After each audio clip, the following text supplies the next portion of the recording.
Hello everybody and welcome to the United Stands. I'm Mark Goldbridge and this is the big one. It's the Manchester derby today, isn't it? And we're all very, very excited about it, of course.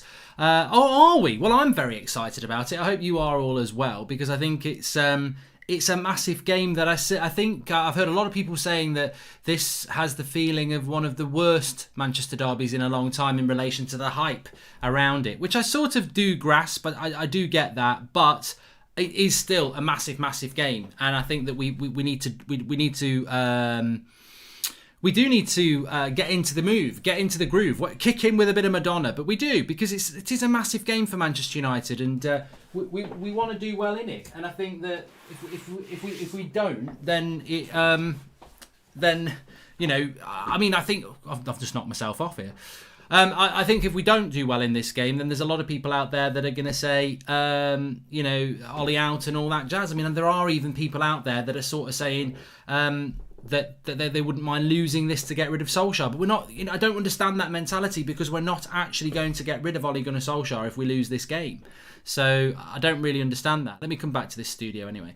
So that's the predicted lineup. The lineup's not going to come out for about another 29 minutes, in fact. But that's my predicted lineup, a back five, Henderson in goal. We'll talk about that in a moment. But I do just want to say that we are it's a big offer, and we have done them before. Cards Plug, as you can see here. This is one of the Goldbridge ones. As you can see, you can get your own. They're all customizable. Cards Plug cards. You can get your face on there. You can get your own badge. You can have a United Stand badge if you want. You give yourself your own stats. You can get it for your kids. You can get it for your nephews, your nieces. You can get it for your wife. You can get it for your boyfriend. You can get it for your husband. You can get it for your partner. You can get it for anybody. They are 40% off on their website at the moment, but we've got an additional 40% off, which means you can get a huge 80% off one of these. What I would say is, though, today, tomorrow are the last dates you can order them if you want to get one for Christmas. So if you're thinking about getting one of these for Christmas, you can get 80% off, courtesy of the United Stand via Cards Plug.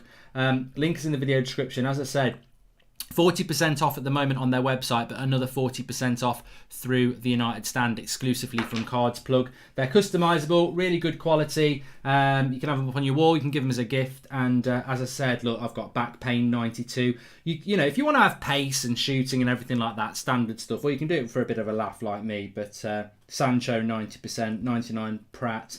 Yeah, so links in the video description for that. Thanks to Cards Plug. And as I said, if you want to get these as a gift or something for Christmas, you've got to get it done by tomorrow. So link in the video description for that, 80% off.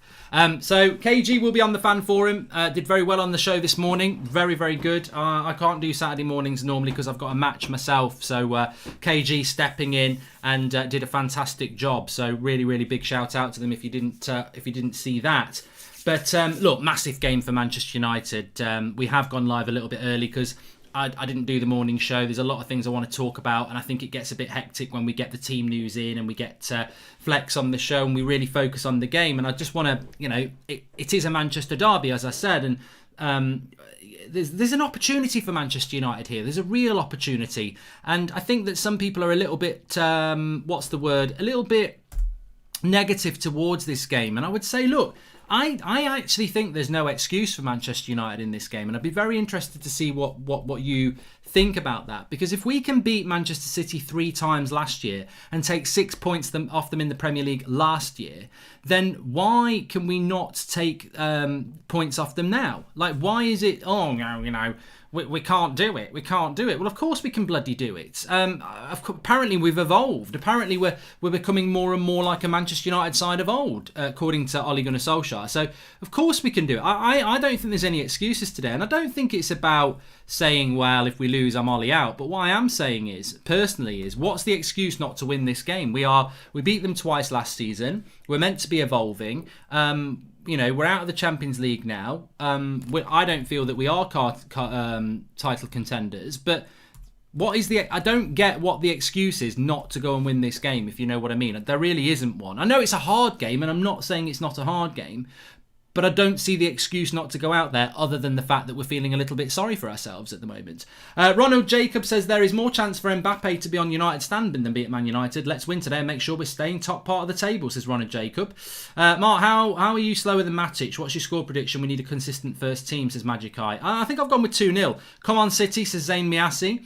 Nothing less than a 1-6 will get Ollie fired, so might as well hope that we turn up and scrap a win, says Prayad. And thanks for those super chats coming in. Can I just say to Zane, no matter what the Manchester United result is tonight, you'll be chewing on your pizza, your Saturday night takeaway, and Arsenal will still be in 15th. At midnight, 11 o'clock, 10 o'clock, 5 o'clock, if we get beat, Arsenal will still be in 15th place. So, you can want what you want. You need to be keeping out. You need to be worrying about that late winner for Villa, because that battle for 10th is hotting up. But we obviously have a massive game. Talking about the league table, Newcastle are winning at the moment and Villa are winning. So this is really upsetting Arsenal fans because they're pulling away from Arsenal, basically. But in relation to the league and Manchester United, I want to talk about the formation in a moment. In relation to the league and Manchester United, we're currently in 7th place because West Ham won last night. We've got 19 points in 7th place. Manchester City have got 18 points and they're in 9th place. A win for United tonight would take us up to 3rd place until Chelsea play Everton. So we have that game in hand, as do Manchester City. Now, look, I don't think a draw is the end of the world for Manchester United, but we don't really want a draw, do we? We need to win. And I think that's got to be the expectation in this game. Do you think not playing 7 defensive players at Old Trafford is a disgrace, regardless of the opposition? And why does he refuse to play Twansebi, says Lee Mack? Well, we're going to talk about the formation in a moment, Lee, so we'll come back to that. Can you wish my girlfriend Helen a happy birthday? She loves the content and the Partridge style. Well, I refute the Partridge style, Helen, but I take it as a compliment. Happy birthday, Helen. And not a bad time of the year to have your birthday. To be honest with you, I was saying this morning to the wife. The weekend before Christmas, I think, is a cracking weekend. And we've got a Manchester derby. And it's absolutely fantastic. Jim, Australia, welcome to the Members Club. Thank you. You can do that by clicking the join button. You get a little badge next to your name. And I can just say that we've got a fantastic new perk coming out for our members next week, just in time for Christmas. So if you are interested in becoming a member, click the join button and get involved. Obviously, we have our community tab things where the members can get involved in polls and everything like that. Get your badge next to your name. There are emojis like Santa Bridge.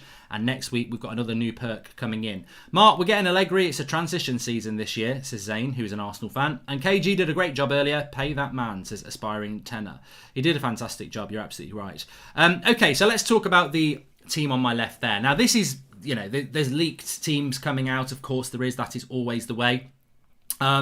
Did you know Ricky, when LVG was in charge, the way he talks about football, you'd think he'd love him. Can't believe he thinks we needed more defensive players in the Leipzig game, says Joshua Back. It's all about opinion, Joshua.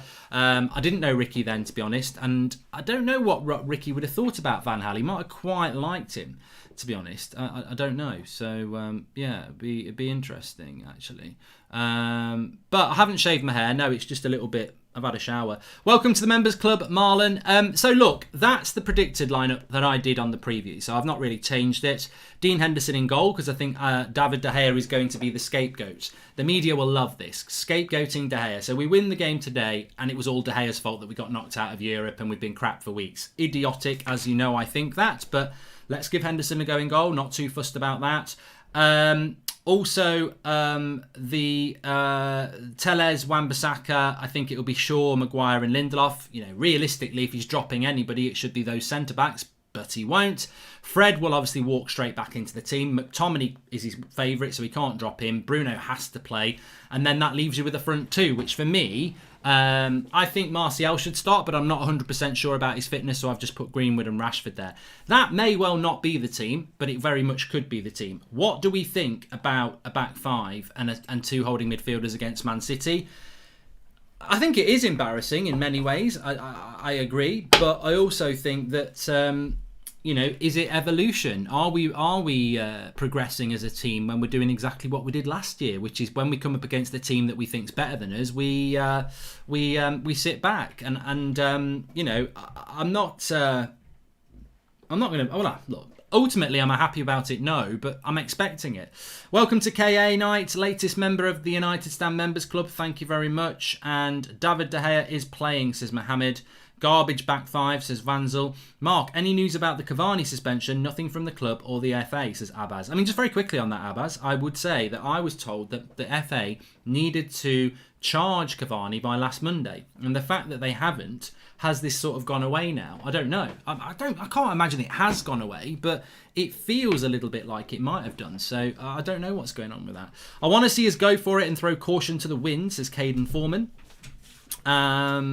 And how you doing, says Shay? I'm good. I'm actually trying to build up a little bit of excitement and positivity for this Manchester derby. This is one of the big games of the Premier League season for us, and I do get it. There is a really big, long hangover because of what happened on Tuesday night, and we're feeling sore and pissed off and frustrated. Of course we are. But are we just going to quit this season? Are we just going to go forget about it? Of course we're not. And we need to win today, because I think if we did lose today, and a lot of people are expecting us to lose today, but if we did lose today, then we sort of put ourselves in that situation of being, well, what's this season all about? And it then becomes about getting rid of Solskjaer, doesn't it? Which for some people is very important. To me, I want Manchester United to win. I've just read on social media some players are calling for Ollie to be sacked. Is there any truth in this? Also, United to win 3-1. Michael, I've got to be honest with you. I do sort of ignore the social media stuff on match day because I just sort of get into a bubble of being focused about that. So I haven't heard anything about that. And if you know what the source is, I'm more than happy to discuss that. They should use the diamond formation. What do you think, says Tanya Gemwa? Well, it's interesting because we put a poll up on the community tab for the members yesterday, and over 60% wanted United to be playing in a diamond today. So I don't necessarily disagree with you on that one, but I'm not expecting it, if you know what I mean. I was told the team is below De Gea, Wan-Bissaka, Maguire, Lindelof, Telles, McTominay, Matic, Bruno, Mata, Rashford, Martial. So back four, two holding midfielders of McTominay and Matic. That's from Big Dickens, whose name is quite funny. And wait, hold on a minute. Hold on. Hello. Hello. Yeah, I'm actually live at the moment. Oh, okay. What do you want? Am I getting picked up at 5? Oh, wait a minute.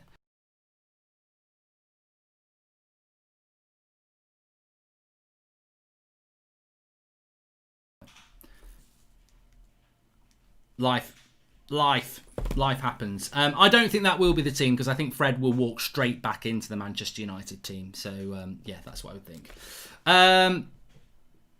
My cousin Jack has just come out there. I don't know what he's on about there. Telles could be playing at left wing, says Adrian. And Van der Beek ridiculously increased the game pace when he came on during midweek. He should be starting over McTominay every day of the week. Yeah, I wouldn't start Scott McTominay. For me, it's not... some people think I don't rate Scott McTominay. I don't know what's given them that impression. But what I do think is that we have... I'm just going to see if I can find something out for you while we're live. What I do think is we have a obsession with him, and he's not a first teamer. He's a bench player. I'm not saying he can't play a role for Manchester United because he's played a role in the past. But I don't think he should be a starter. Not by any means of the imagination. So there is a leaked team out there, which is... here's another one for you. I like to go through the leaked teams because I think it's quite funny. De Gea, Wan-Bissaka, Maguire, Lindelof, Shaw, Fred, McTominay, Bruno, Mata, Martial, Rashford. So that fits in with Mata being leaked out as being a starter. But... then there's another one with Henderson, Williams, Shaw, Maguire, Lindelof, Telles, McTominay, Fred, Fernandes, James, Martial. There's no way that's the bloody team. We'll just see. We'll be coming out in 15 minutes. The leaked teams have actually been traditionally quite wrong for a while. Why are we not starting Van der Beek? Can't believe Ollie doesn't see him as a talent he is, says Nick. And also, we are using the diamond if you look at it horizontally. What is this obsession of switching formations? City like to set up 4-2-3-1. Ollie should match. Usman makes a good point because there is a feeling that Manchester City will play with a false nine. And if they play with a false nine, why would you play with a back three? Mark, always wondered, is there a difference between smash and grab and park the bus? Said Red Cosmos Devil. Not really. I think you've probably got two very accurate, two very close formations. A smash and grab basically is a park of the bus, isn't it? I'm hoping after last week, Ollie will just go for it after this past week's defensive formation and disaster. Kind answer all our requests. Cheers, Mark, says Daniel Luciano. And can United stand get a discount on Peaky Blinders Pale Ale? Also excited for the derby today, mate, says Carson Badley. No, I think what you're referring to is I was drinking Peaky Blinders Pale Ale, and it was on my Instagram at Goldbridge Mark, which I got as a sort of gift for Christmas. So very nice it is, but I don't get any discounts. Anyone else? Here we go. This is a good point from Stephen Cherney. He says, anyone else feeling meh ahead of this game? I'm usually buzzing, but I don't know why I'm not. No, I don't think you're in a unique situation there, Stephen. There's a lot of people out there that are just not feeling this game. And I get that. I do. I understand that. But for me, it's absolutely brilliant. And I think that, what better... I do agree with Solskjaer, and we'd actually said it before him, but he's right. He's right to say it. That what better opportunity to have than a Manchester derby? I mean, there's not many games that are going to be better. You need a reaction, and you're going to get a reaction. And I think that, that is perfect in many ways. Joe Holdway says, I've just bought a card, Mark, $24.99. Great extra Christmas present for my little boy. Keep the good discounts coming, pal, says Joe Holdway. Thank you very much. I'll tell everyone what that's all about in a minute. Hi, Mark. Hope you're well. What's your opinion on Ruben Neves as a replacement for Pogba, says Teddy Barnwell. I think it'd be a very good replacement. I just don't think we've got a very good history of dealing with George Mendes in recent years. Andy So What says, Ollie likes to try new things, and today I bet Ollie will try Shaw and Maguire as centre-backs with Williams as a sub for Telles.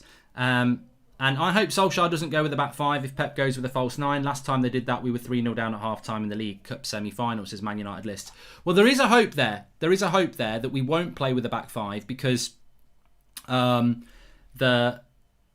the last time we tried, we did do this in the Carabao Cup, and they played with a false nine to counter the back five. So it could be, we've got to be careful about that. Sebastian Anderson says, loved the KG show this morning. Big up the United stand. Yes, if you want to see the KG show as a regular thing on a Saturday morning, let's get that moving.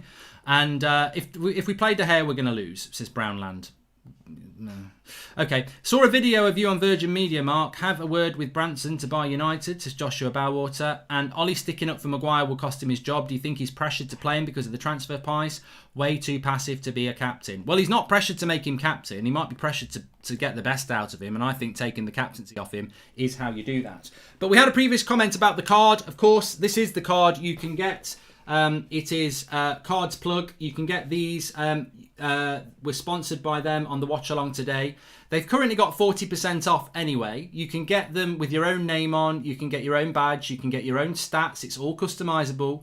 And the link is in the video description. However, we have got an extra 40% off exclusive for United Stand viewers. So 40% on the website plus 40% if you use United Stand, all one word, on checkout. You must get your orders in today or tomorrow if you want delivery before Christmas though. So link in the video description. Very, very good present you can get as a sort of stocking filler or an extra present for somebody, a niece, a nephew, yourself, your kids, your grandma. Let's not be ageist. Links in the video description. Thanks very much to Cards Plug. But remember, if you're going to get your orders in and you want them in for Christmas, get them in either tonight or tomorrow. And make sure, because it's 40% on the website, make sure you put the United Stand as your discount code on checkout to get another 40%. A really good offer. I've got a few of them anyway. Okay, Ollie sticking up for Maguire will cost him his job. We've done that one. Justin Lowe says, first off, Mark, I like the hair looking clean today, but the centre-back situations worries me how he's obsessed with the snails and then McSauce. But you think Fosu Mensah has a future at the club? Well, he's not going to have a future if he doesn't play, Justin. And welcome to the Members Club Viper. Thanks very much for those who are joining the club and all the super chats that are coming in. Can I just say as well, if you haven't subscribed to the channel, we did hit 920, which is absolutely fantastic. We are on that road to 1 million, and I suppose it wasn't that long ago when I said we're on the road to 1 million at 900,000. But we've done 20 already, so be a big day for everybody involved with this channel and mainly obviously the community when we do hit 1 million. So please do subscribe, bottom right hand corner, if you haven't done. Let's see if we can get 921,000 today. We could do it before kickoff actually. We're only 500 off, so please subscribe if you're new, and if you have subscribed, share the video and on your socials, and let's get some newbies involved. Ollie Dewsbury says ageist bridge. Mate, I'm the one who gets I'm the victim of ageism. Bloody hell, the amount of people, the amount of Arsenal fans who go, oh, look at this 40-year-old talking about football and playing FIFA. Like, they're probably about 15. They're just, the youth of today, they've got no respect for their elders. Just because you're in your 50s or your 40s or your 30s doesn't mean you can't watch football or you can't play FIFA. What do you think 15-year-olds were doing like 20, 25 years ago? Playing bloody Sega Mega Drive and everything. We were the forefathers of gaming consoles. You know, Italia 90. I remember getting that in my stocking. Why aren't we going for Filipe Luis from Lazio, a quick Brazilian centre-back and plays with both feet? Give him a look, says that boy Juice 93. I was going to read there. I thought I read that as and runs with both feet. Is that not what everybody does? But welcome to the Members Club, Rushi. Thank you very much for joining there. And also, attack is the best form of defence, says Monza. With this week defence, let's go attacking and stay high up the pitch. Oh, mate, that would be suicidal, though, to play high up the pitch with those centre-backs. I would bench Maguire for... But then again, if they're playing with a false nine, I would play high up the pitch because they haven't got... A false nine means you're not playing with a number 9, and while Sterling and Mahrez aren't slow, Tellez or Shaw or Wan-Bissaka, they're not slow, so there isn't the pace. So it's actually not a bad point that you raised there. I would bench Maguire for Twansebi and McTominay for Van der Beek. Ollie's got to be more ruthless, says Michael McGowan. Welcome to the Members Club, that boy Juice 93. I mean, look, to be honest with you, I do disagree. I think there's a lot of valid arguments out there, and there's a lot of valid anger out there at the moment. Because, you know, why would you not be angry about Tuesday night? It was really... don't worry, I'm not crying out for help. I'm not trying to flirt with you all. I have a bad back, so I do have to stretch. But you have to... Ready HD, thank you very much for the super chat there. He says, best content creator on YouTube. Facts, thank you very much. But we are playing a game against Manchester City, who probably are easily the best possession-based side in the league. They're very comfortable in possession, whether they're playing Liverpool or Leeds. So they will have a lot of the ball. So it would, you know, you cannot just say we lost on Tuesday night, let's go gung ho. If you go toe to toe with City any time over the last 3 years, you're an idiot unless you're Liverpool. So we can't do that. You know, I'm not saying we've got to have. I can't. Just as angry as I am with how we went out on Tuesday, I cannot sit here and say we've got to go toe to toe with City. That would be silly. But I wouldn't go with the back five. I would go with a diamond, and I would expect us to not have a lot of the ball. But I don't want to see Bruno Fernandes isolated. I said this last night on the Friday night show. And what Friday night show? If you know, trim your grass to make your yard bigger. But if you look at what I said last night about this Bruno De Bruyne thing. And look, the Manchester derby hasn't been hyped up like it should have been. And some people feel that that's because of COVID and lack of fans. But actually, it's just not been hyped up. I don't think games have been hyped up much this year. And I think that might be a conscious thing from the media because of COVID and everything. It's sort of like, it's nice to have football, but let's not hype it up. But De Bruyne against Bruno is quite interesting because De Bruyne is going to have a lot more of the ball. So therefore, he should have more opportunity to shine. I mean, at the end of the day, if you're Ronaldo and I'm Messi and I get to take 5 penalties and Ronaldo gets to take 10 penalties, he should score more penalties than me, no matter how good my penalties are. And I feel that's a bit like De Bruyne versus Bruno tonight. I think De Bruyne is going to get more opportunities to show his talent than Bruno, unless we play with a formation that allows us to get up the pitch and have a bit of possession ourselves. But we will see. We will see. Do you know Panathinaikos FC, says Fanis? Yes, I do. I think they're playing green and white, if I'm correct. And I might be wrong. Kevin De Bruyne plays deeper, though, says Chris. Yeah, but he's going to get on the ball a lot more than Bruno. They're going to have more possession. I think we all know that. Hey, Mark, we've got to go with the diamond today. Ollie needs to be proactive in his selection, says Rushy. Should buy William Carvalho, CDM, as he's got a lot of strength, says Marco Nunes. I mean, William Carvalho's a very interesting player. I know he's not in Portugal now. I can't remember where he is, but he was a player that always used to get linked to coming to the Premier League and never ever did. So I don't know what that was all about. 6 minutes till the team news, says Caden. Yeah, I actually quite like this bit before the team news. We'll get Flex on after the team news and we'll talk for a few minutes about the team news. Mark, I know people laugh at the Manscaper. I got it. It's an unbelievable piece of kit. No messing. They're calling me bushwhacker around the town, says Stephen Cherney. Mate, I was using. Well, I've said enough. But you know what? It's. I hope to see a diamond, mate. Says Nihil. And Donny to start. No mayonnaise for me today. I think mayonnaise.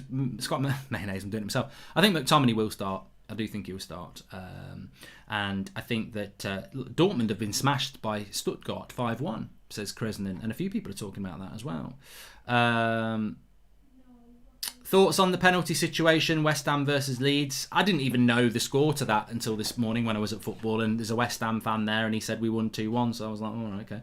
Mata starting basically means Wan-Bissaka will get double teamed. There's a lot of rumours that Wan Mata is starting, so there's a lot of rumours about what this team is going to be, and we will certainly have it confirmed in the next few minutes. I'm slightly encouraged by a lot of people out there saying that we're not playing a back five, but we'll await for the official news. Interesting thing is, does anybody think there's a chance that Paul Pogba would start in this game? For me, I think you've got to turn a corner, haven't you? And you don't pick Paul Pogba, but he might do. I think if he doesn't start him, he'll bring him on at some point. I think that seems to be the default position with Man United in relation to what Riola said on Monday night through Pogba, is that we're not going to start you in games, but we will bring you on. And, if you come on and you play well, I might start you. So that seems to be what's going on there. I should replace Ollie, says XD. Well, I don't know about that. The diamond is a must, and Shaw needs to start. He's had Mahrez in his pocket in the last two derbies, says Ninja Smurf United. I'd certainly be very surprised if Luke Shaw didn't start, because he has done very well against Mahrez. I still hope Ollie turns it around, but if he couldn't, who do you think should be brought in? Also about Pogba swap, Ronaldo won't come to us if we're in the Europa League, says Shiem. Exactly. We've got to have... It's... I think you could almost say Ronaldo only comes to Manchester United if Solskjaer is the manager next year, because if we get Champions League football next year, that's the only way we're going to get Ronaldo. And if we do get Champions League football next year, then Ollie will still be manager. So I only think there's... And I don't think there's a great chance of it happening, but you would have to... the only way Ronaldo comes to United is if Solskjaer is still manager next year, which means we've got Champions League football. Anyone that watched that Leipzig game will know now to just switch the play to the side of our box and you basically get free entry into the box, says Joshua Bowwater. And Mark, do you remember any high-fee player being dropped from the team ruthlessly by us ever? Give me some optimism how Maguire can be dropped, says Sheikh. Yeah, I mean, look, Van Gaal, straight away, and I don't think this is the most recent one, but Van Gaal was very... what's the word? He did it with Di Maria, didn't he? Thank you. Yeah, he did it with Di Maria. So, yeah. Apparently Pogba is starting. There's a rumour coming out that Pogba starts. So, a lot of people talking about that. Have on 5 Cantonars. Jazil has Bruno Tion, says Daniel Luciano. Good stuff. And, look... Ole Gunnar Solskjaer picking Paul Pogba, it turns my stomach, but I want Manchester United to win. And that's the hard thing, isn't it? I don't want Paul Pogba to start. I don't agree with it. I think it's weak on the part of the club. But then if they win the game, then is it weak? Look, I can only have my opinion. You can only have your opinion. There'll be a lot of people very happy that Paul Pogba is going to start this game. But give Pogba the Ozil treatment, says Ryan FTW. We're 2 minutes away from the team news, but there seems to be some leaked team news coming out. And a lot of people are talking about Paul Pogba starting. So let's have a look where this is all coming from. Pogba starts versus City. It's coming from Frederick Fieldvet, who is close to Ole Gunnar Solskjaer. He says Pogba is a starter. So that came out a minute ago. He's not put anything other than that. So we don't have the full team. But Paul Pogba is apparently going to start in this game. So there you go. We don't have the full team, but we do have news that Paul Pogba is going to start in this game. A lot of people are very happy about that. A lot of people happy on social media, and a lot of people happy in the live comments here. For me, it's a no. But having said that, for me, it's about Manchester United winning this game of football. So that's where I stand on it. I do not want Pogba starting for Manchester United, but he's here till January at least. Puyol, Iniesta, Xavi speak publicly about the mismanagement of their club. It's why Pep won't return. Not the same with Rio, Scholes, etc. Defending Ollie. And Dortmund is playing bad because they have Haaland injured. You remember that 2011-12 season, even Sir Alex got knocked out of the Champions League that season, says Chelsea. Well, it's going to be very interesting then. We're literally counting down the seconds. So let's have a look.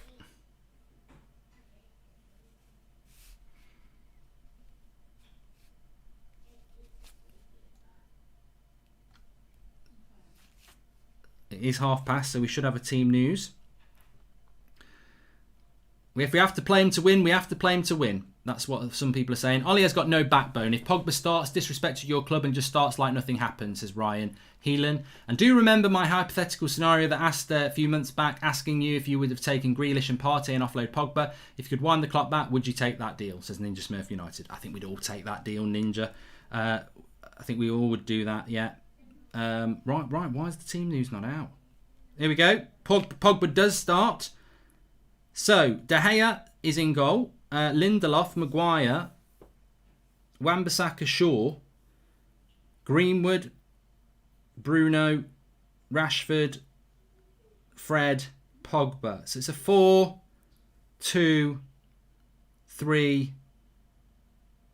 I'm trying to figure this out. Wan-Bissaka's playing, Lindelof's playing, Maguire's playing. It's because they've done it in numerical order. Oh, McTominay's playing as well. What a surprise. What a surprise. So it looks to me like it's a diamond with... I'm going to go with a diamond with this. It must be a diamond. Okay, so let's get this team on the screen here. Paul Pogba starts is the big news. What is your thoughts on that? My honest opinion is that I'm not over the moon with it. To be honest with you, not over the moon in the slightest, but we need a win. We need a win, and Ole Gunnar Solskjaer is clearly putting a win over club morals, because to me, if we win this game and Pogba plays well, it gets you 3 points, but it almost but he wants to leave still. So I don't know. It is confusing. It is very confusing, but. I mean, McTominay is going to play here, isn't he? So I put McTominay there. We put Fred. I think Fred will play here. So Fred there. And then we want Paul Pogba, who I think will play here. So that is how we are lining up. And I think that is the team that we've got. So let me come back here. Imagine being Van der Beek, seeing Pogba disrespect the club and still not being selected to start. I'd be fuming, says Ashley Larkham. I think that is the most relevant point. I cannot applaud you enough. What is this football... Morally, what is going on at the football club? Van der Beek comes in the summer and Paul Pogba shits on the club through his agent 5 days ago, starts a Manchester derby and Van der Beek's on the bench. And Scott McTominay starts as well over Van der Beek. I'm not going to lose my... shit over this, but you've got to ask, why did we even buy Donny van der Beek? We aren't getting a win with McSauce in the team, simple as, says Joe Dawson. Only reason Pogba is playing because Ollie is fighting for his job, otherwise Pogba wouldn't be putting the shirt on again, says Lee Marshall. Ollie is done for me. Starting Pogba and McTominay and leaving Donny van der Beek on the bench is disgraceful, says James Pender. Mental how Ollie has more trust in a player that wants to leave than Donny van der Beek. Shocking, says Eric McGuinness. Feels like we are going to try and sell Paul Pogba on the pitch, says Miatalf. And also, you know what? Ollie needs Manscaped sent for free. He needs to see he actually has balls to act with. Ollie's just saving his job over respect of the club.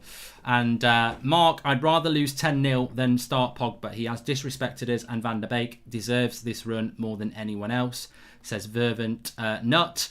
And I have supported Pogba through it all, but what he did felt like a knife in the back. It pains to say that Pogba should be dropped, but club comes first, says Pratiush. Why the hell is Lindelof and Maguire starting again after countless errors? Why, says Anise.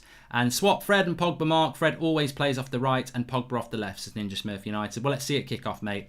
And I will swap it if that needs to be. And Charlie Spellman says, Ollie starting Pogba is a slap in the face of the very thing he sought to get rid of, man. United culture my arse. Ollie all about saving his own neck, says Charlie Spellman. Is it a surprise? I won't call Ollie selfish yet, but he's been choosing teams to save his job. Disrespect to the fans again, says Sharath Kamath Fitness. I think you're right, mate. I think you're absolutely right. it's a painful thing to sort of take in. And Van der Beek is on the bench again.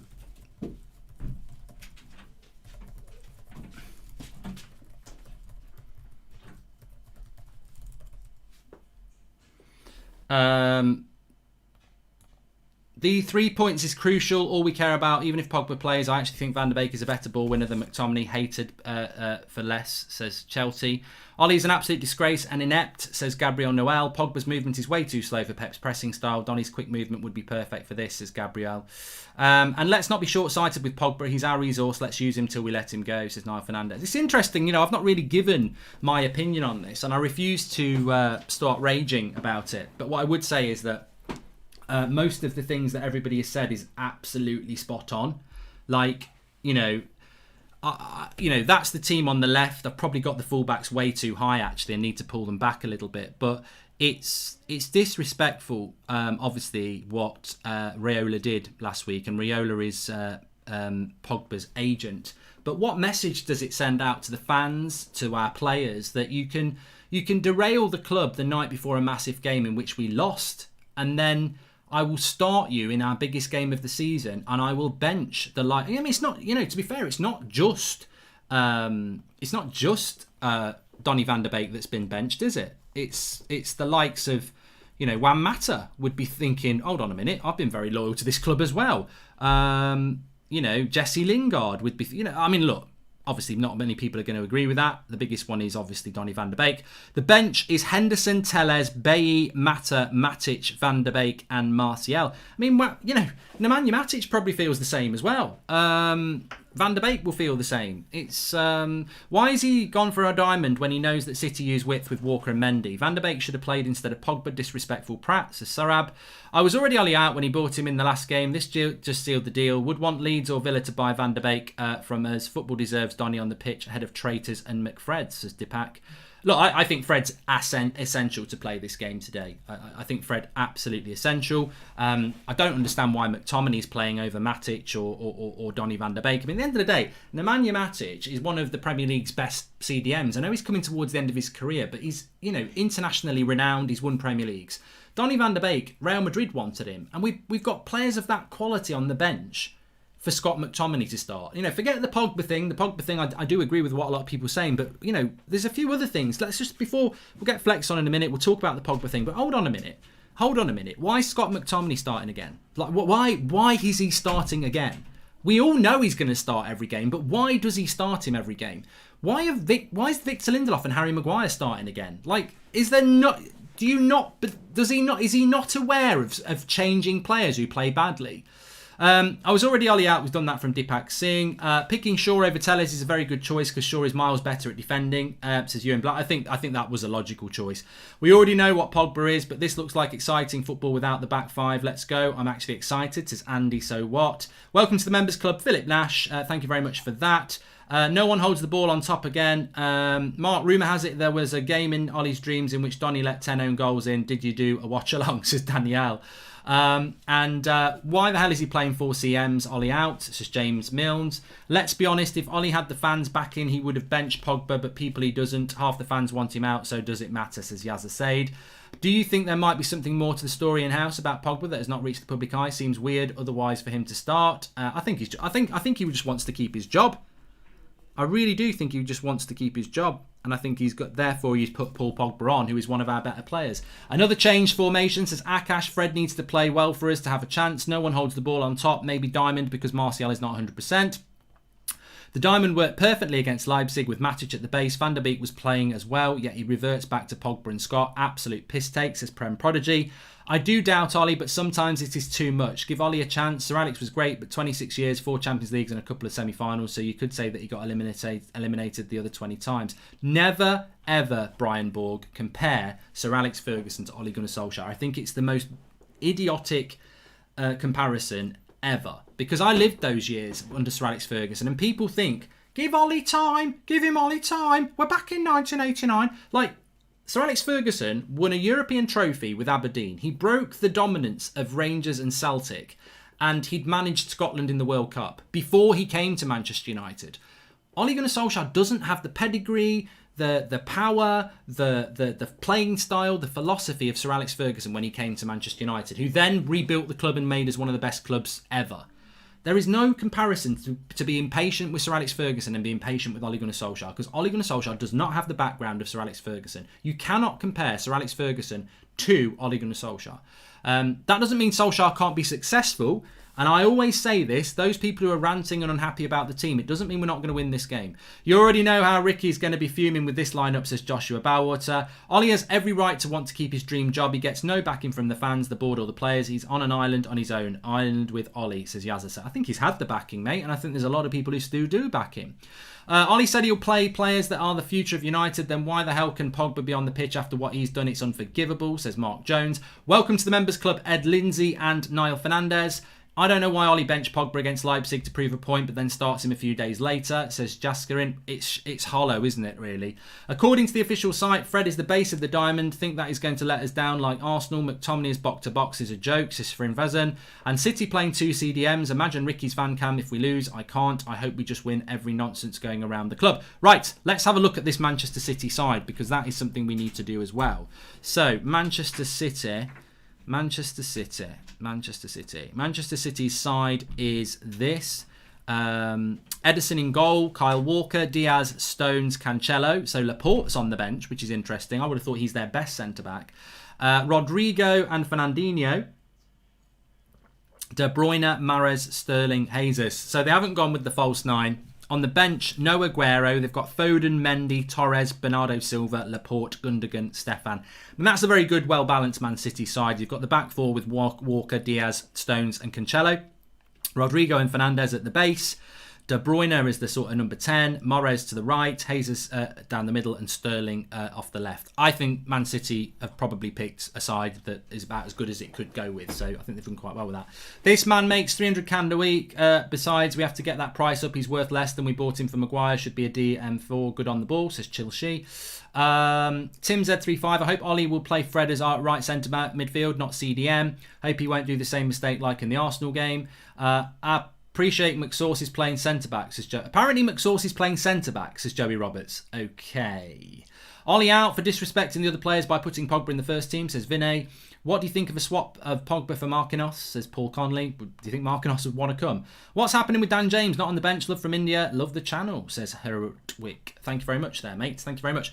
Right, we're going to get Flex on the show in a moment, but can I just remind you that we are sponsored by Cards Plug. Oh, I'm upside down. Link is in the video description for that. You can get 40% off through the website, plus an additional 40% using the United Stand as your discount code. You've got to get your orders in by tomorrow. So tonight or tomorrow to get the 80% discount. Links in the video description. Fully customizable. You can have your own face, a family member, name, your own stats, badge, anything you want on there. Links in the video description for it. Fantastic Christmas present, but you've got to get your orders in today or tomorrow if you want it before Christmas. 80% off if you use our 40% code off, which they've got 40% on there already. 40, 40, 80. There we go. Link in the video description. Big shout out to Cards Plug for that. So, it's never without drama, is it? Supporting Manchester United, as we know, and the drama doth continue with this game. I don't know. I'm quite chilled out. People are saying, you've read a lot of comments out there, Goldbridge, which is nice of you. What's your thoughts? My thoughts are that I'm going to get Flex on and ask him for his thoughts. But no, you know what? I think I've been down this road so many times before, whereby the road is like this. You're losing 2-0 at half-time and you say Ollie out or Jose out, and then you win the game 3-2. So I've sort of learned my lesson with team news, not to overreact to team news. Although, what I would say, and I'm not afraid to say this, I wouldn't have picked Pogba. Yes, Mark, I understand I'm 34 and lived the Fergie years. However, my point is that we cannot say Ollie out just because he got eliminated from the Champions League. Oh no, I agree with that, Brian. Are we really playing the same defence from Tuesday night's shambolics performance, says Greg. And 94 analogies, I hope you won't have to use them to describe our defence tonight, says Sharathmath Fitness. Don't know about you, Mark, but the Pogba saga and being dumped out of the champ competition that gave me a lifetime of memories has left me cold for this game. And Nick P has hit the nail on the head. I think my reaction to Pogba playing is this. He's a very good player. Of course, you're going to pick him ahead of bloody McTominay every day of the week. but he shit on our club. And we've been out of the Champions League. And I just feel a little bit hollow. That's how I feel. I feel a little bit... I just feel a little bit like, well, you know, what do Manchester United stand for anymore? We can be absolutely embarrassed publicly by this player's agent, but then we'll pick him over people that... I mean, I think if you ran a poll, who would you rather pick, Pogba or Van der Beek? Before Monday night, Van der Beek would win that poll. I really do. And he'd definitely win it now, but Ollie does this. Flex, can you hear me? You got me? Yeah, I'm just going to turn your audio up. Oh, hold on, I can turn it up a little bit here. I'll turn it down. Oh, here we go. I've locked the volume. Okay. Oh, what, do you want me to turn it up my end, yeah? No, you should be fine. Okay, give us your thoughts on the team, mate. What are you thinking? Yeah, it's a weird one because, like, do you know what it is? As United fans now, I think Ollie's set his stalls out now because you can't reverse on that decision. He's basically told us in doing that he's willing to just put that to the side and keep playing him where he needs to if he's ready to play up until he leaves the club. That's what Ollie's done today for me. You can't just start him in arguably all the games are massive, but our biggest game of the season in the Premier League so far, and then just go back to benching him because you want to discipline him. That was we already kind of half knew that from the Leipzig game, how we relied on him then. And his thoughts there, as I've seen the quotes are, is Fred and Paul are in good form, and we wanted to get them both on the pitch. So he's going down the footballing route. He's basically saying, I'm not going to get drawn into it. In an ideal world, I would want to leave him out, but I've decided not to.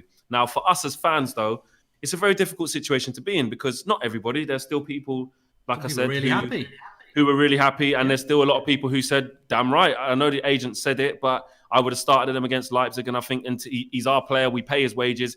He plays for us and we make him play until he goes away. But I think because of a lot of fans like myself, who was more like, I feel shat on. I think it puts us in a position where, well, you know what? He's starting. You're never going to, I don't care what's going on. Just the same way, like if you want the manager out, you don't want the team to lose, or you shouldn't want the team to lose to prove a point or to make something happen. It's the same way if Paul Pogba's starting, I don't want him to play shit so that I'm able to say, T. Ollie, you should never have played him. He doesn't care. At the end of the day, I've never accused him of downing tools.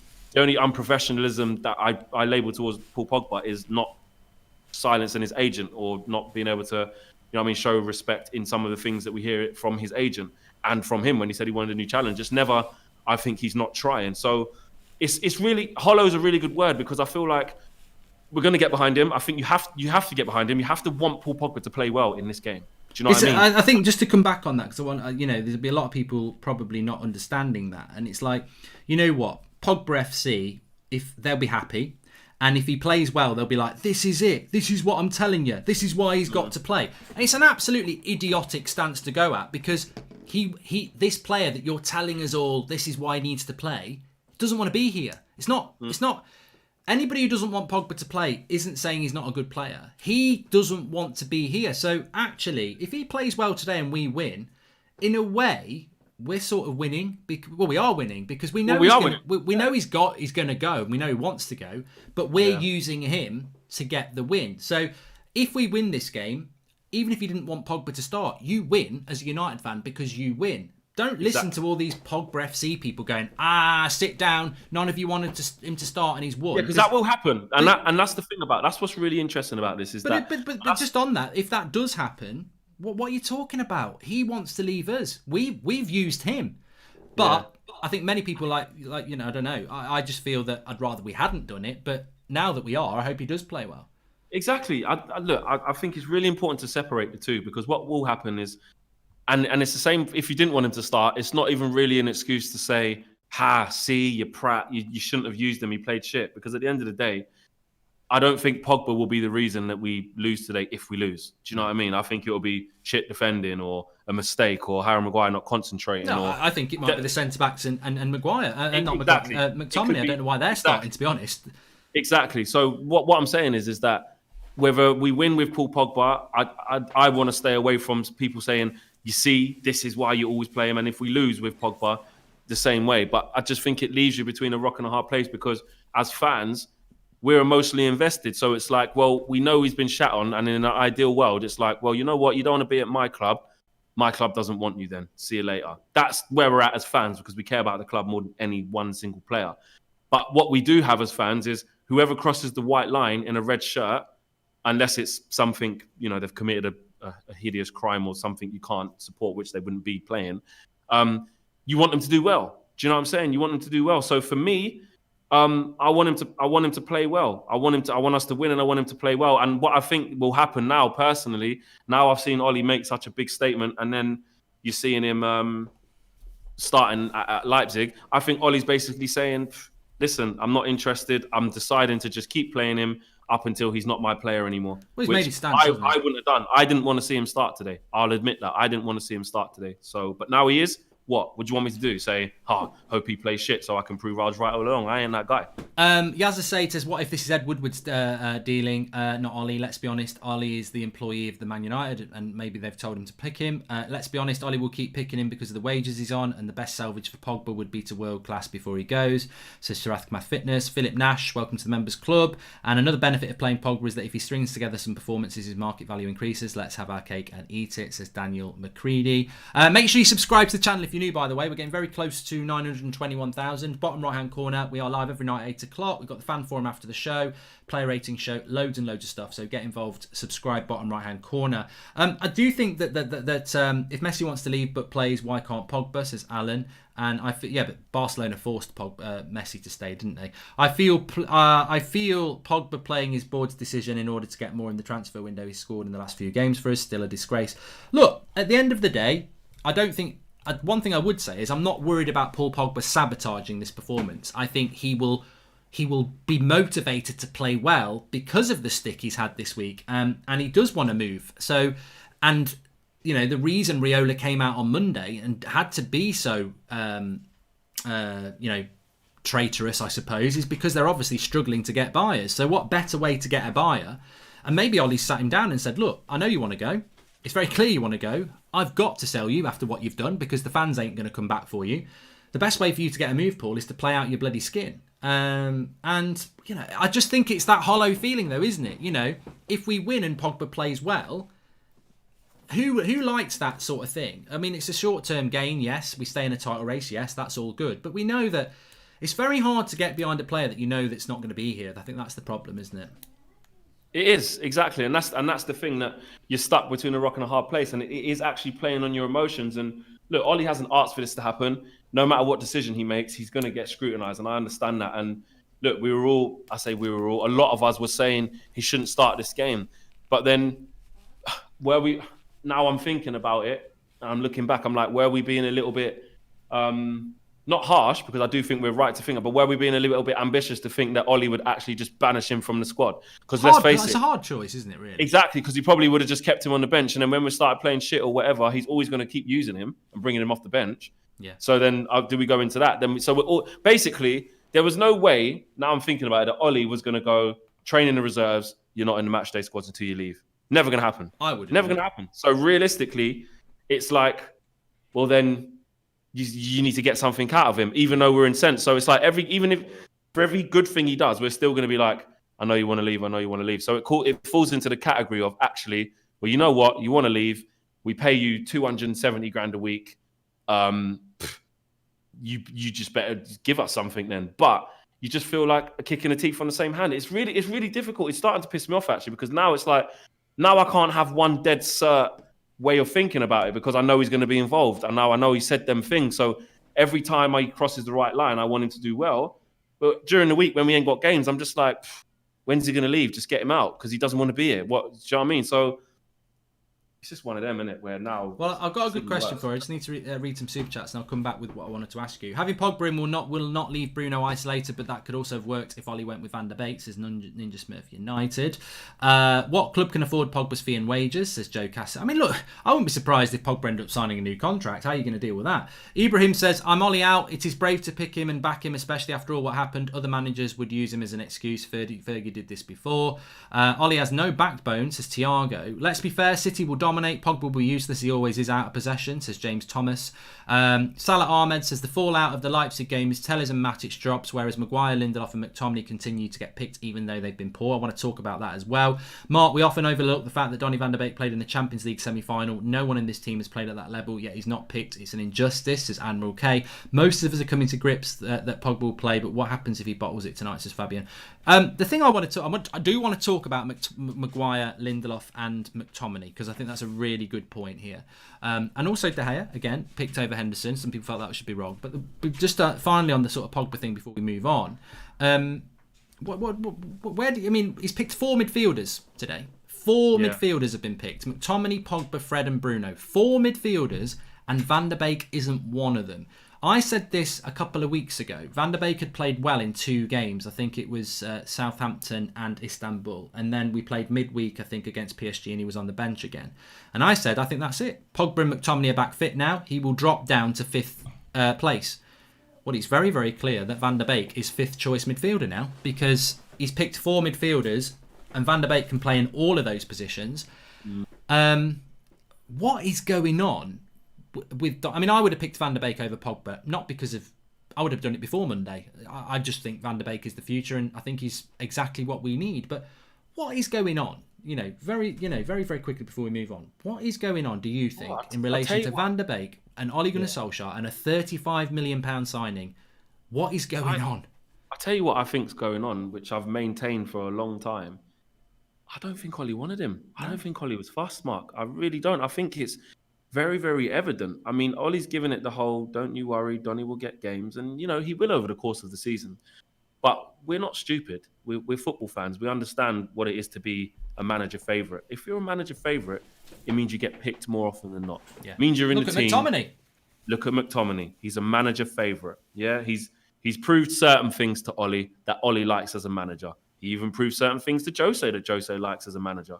But what you can see, you can't pull the wool over our eyes, Ole. What we can see is that you clearly don't fancy Donny more often than not. You like him in certain games, and he's not a guaranteed definite starter for you like some other players are. So whereas he's a fan favourite and we all want him to play more in a side that actually, let's face it, isn't really excelling in the midfield area, and every time Donny has played or contributed, started, come off the bench, he's always done very well. Someone said Van der Bench there. Yeah, that's probably his new name. I think that's what it is. Big up the free seats on that one. Van der Bench, that's spot on, because that's actually what he's becoming. So what it shows, Mark, on the short answer is, it just proves that Ole doesn't fancy him. Well, I'm glad you said that, because I think it's irrelevant what you think, what I think, what the live comments think. He clearly doesn't rate him. A few super chats and they'll come back to you. What's so much more important is who will we get to replace Savic or Son or Ruben Neves? Share your thoughts, Mark and Flex, says JB Park. I think he's talking about replacing Pogba there. United, come on boys, says Mark Holder. Ollie's doing the same mistake he did against Arsenal. I'm just hopeful that Freddie's played in box-to-box role and not CDM like he did at Arsenal. That was from Suham. Billy Thomas says, you could argue Ollie has an incredible backbone for putting the team first ahead of distractions, says Billy Thomas. KA says, I'm worried about width. City will exploit the spaces behind AWB and Shaw. Here's where I agree with Ricky. I think we have played into City's plan. If Flex says Ollie didn't want him, why did Van der Beek come out and say I spoke to Ollie on Zoom, etc., and he was the reason I came, says Stephen Cherney. Welcome to the members club, Reese. Welcome. And Flex is right, Ollie didn't want him, but that doesn't mean he ain't good enough to prove that Ollie is clueless or ignorant. It's one or the other, says Ninja Smurf United.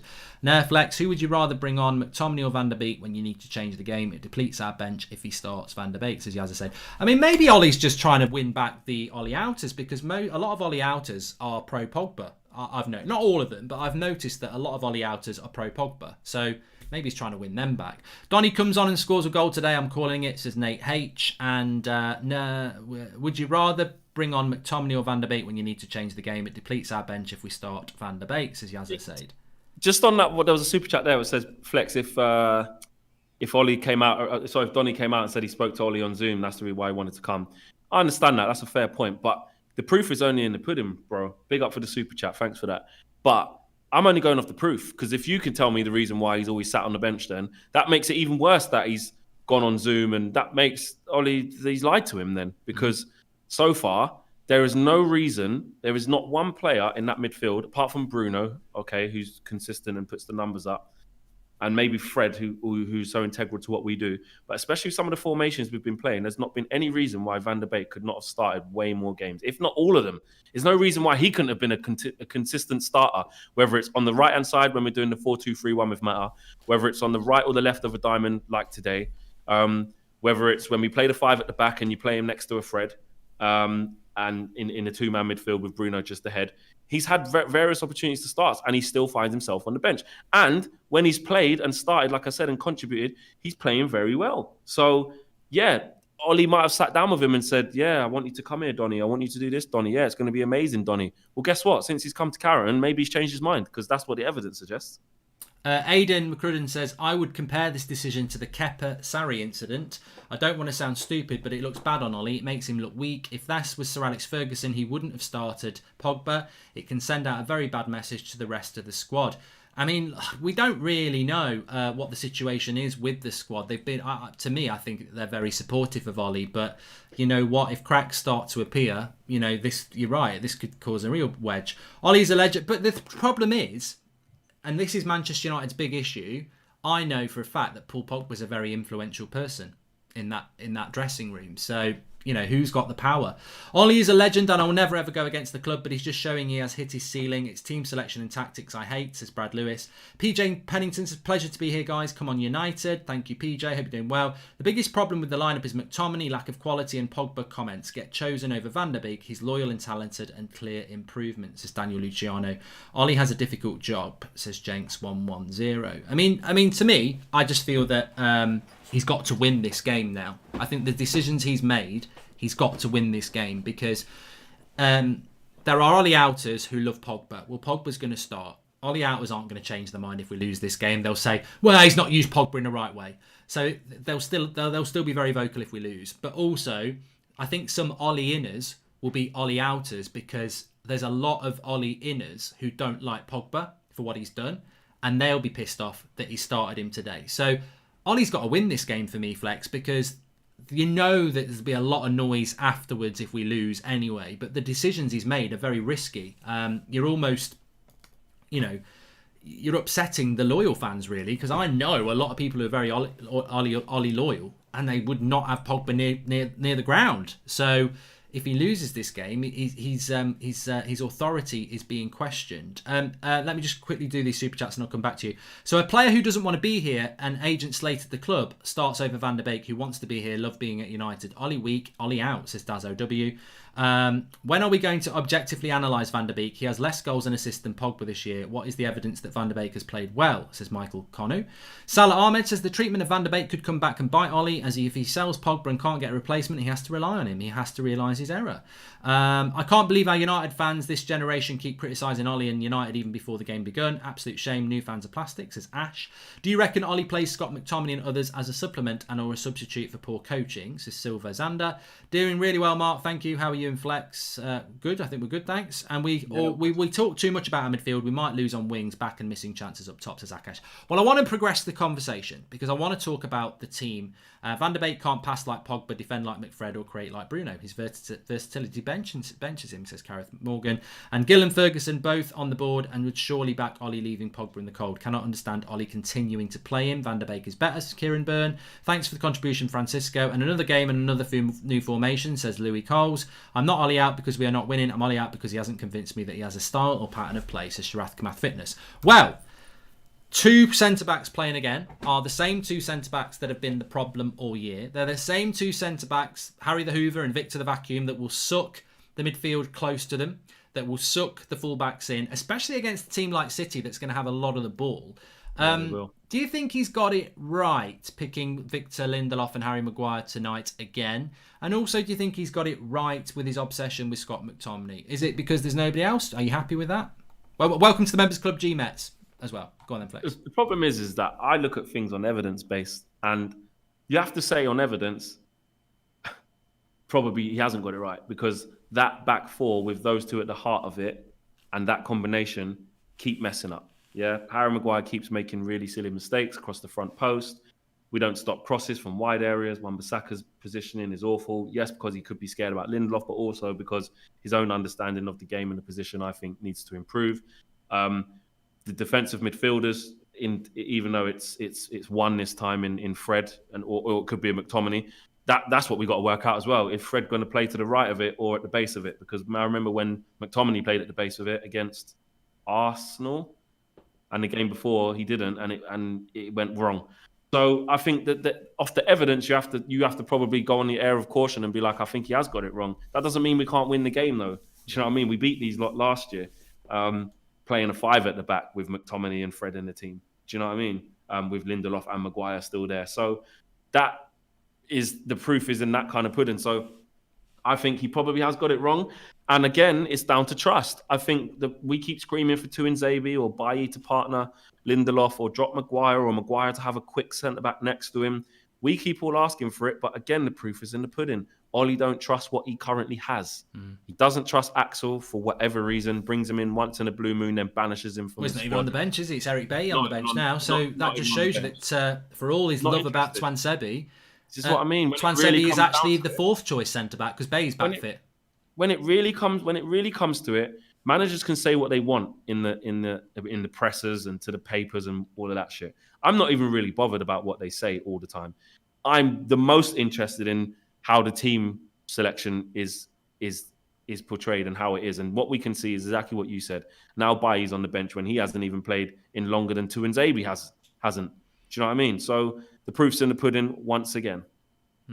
The sad part of it all is we got no identity, says Victor. Tactically inept, and we base ourselves on individuality. Toxic merry-go-round. I'm hoping De Gea plays a worldie because the blame he got for Leipzig was awful, says Emily Derry. Mark, this is it. I'm Ollie out. You can't start Pog Snake before Donny, says Casper. And Ollie's player loyalty is what will be the end of him, says Cole. And more of that, Flex. More and more of that. I think this is such I said it was a must-win game before the team news came out, but I think the team that he's picked, he's got to win. You're benching, all right, Matic hasn't been playing that well, but you're benching people like Nemanja Matic and Donny van der Beek for people like Paul Pogba and Scott McTominay. And, you're not playing Eric Bailly, but you're playing Lindelof and Maguire, who've been terrible for ages. You're benching Telles, another new signing to play Luke Shaw because Luke Shaw's better defensively. So yeah, I was going to say, I'm not really angry about that one. No, I would have played Luke Shaw. I'm surprised he didn't play a back 5, actually. But, he could have played Luke Shaw as a centre-back next to Harry Maguire. Exactly that. Oh, sorry. So Alan says Ollie is thinking about the team and the team has to win. That means he has to put his best players on the pitch, except McSlow, of course, says Soennet. The biggest worry for me is Aaron Wan-Bissaka and Shaw being sucked in and leaving 2 fast and lethal wingers alone, says Ninja Smurf United. What do you think about moving Maguire to the right, converting Shaw to the left? We just talked about that, Billy Thomas, actually. This Ollie in or Ollie out topic is really divisive and immature. The club isn't what it used to be. The past is the past and we have to stop looking back, says Dylan Taylor. And listening to Ollie on the telly really makes me want to believe in him and wants him to be the man for the job. I just don't have the faith anymore, says Joshua Bowater. You know what we haven't spoken about, which I think is quite interesting, because I agree. A lot of people say this about Greenwood and Rashford. Neither of them can hold the ball up, and both are too similar. They're both quite selfish. As a pairing, they don't work as a front two. Not that they're good. Not that they're not good players, but they almost need a Martial or a Cavani next to them because Martial and Cavani can hold the ball up, and we both know that those two players like to give and go. Whereas Rashford and Greenwood, they're not really a combination. That could be a problem because we're going to have to score goals today. We need them to, deliver really, which is what they didn't do against Leipzig very well. Yeah, they've got to make good. They've got to make good decisions, and be willing runners as well. Which we'll definitely get that out of Marcus in terms of the running. But you're right, that back to goal kind of hold the ball up and bring people into play isn't really their best parts of the game, which is why it's important how we set up. Because if we try and play that type of game, then Ollie has got a lot to answer for. I know Martial's on the bench probably because he doesn't think he's quite ready yet. But if you want to play a certain game where you're putting up to strikers and saying hold the ball up and let's get people in and around you, because we don't have wingers in this game. No. So you're thinking it's going to be a possession-based game and then trying to slide them in. So we do have to be very mindful of that, and they've got to step up to the plate. I think the key moments are going to be interesting. I mean, Ollie always talks about fine margins, but he is right on most of the time, because if we don't take our chances at the right times, City could really hurt us today. And I'm more worried about, look, City will have a lot of the ball. They're starting to come into form themselves, but you can get at their back four. It's not perfect. We know this.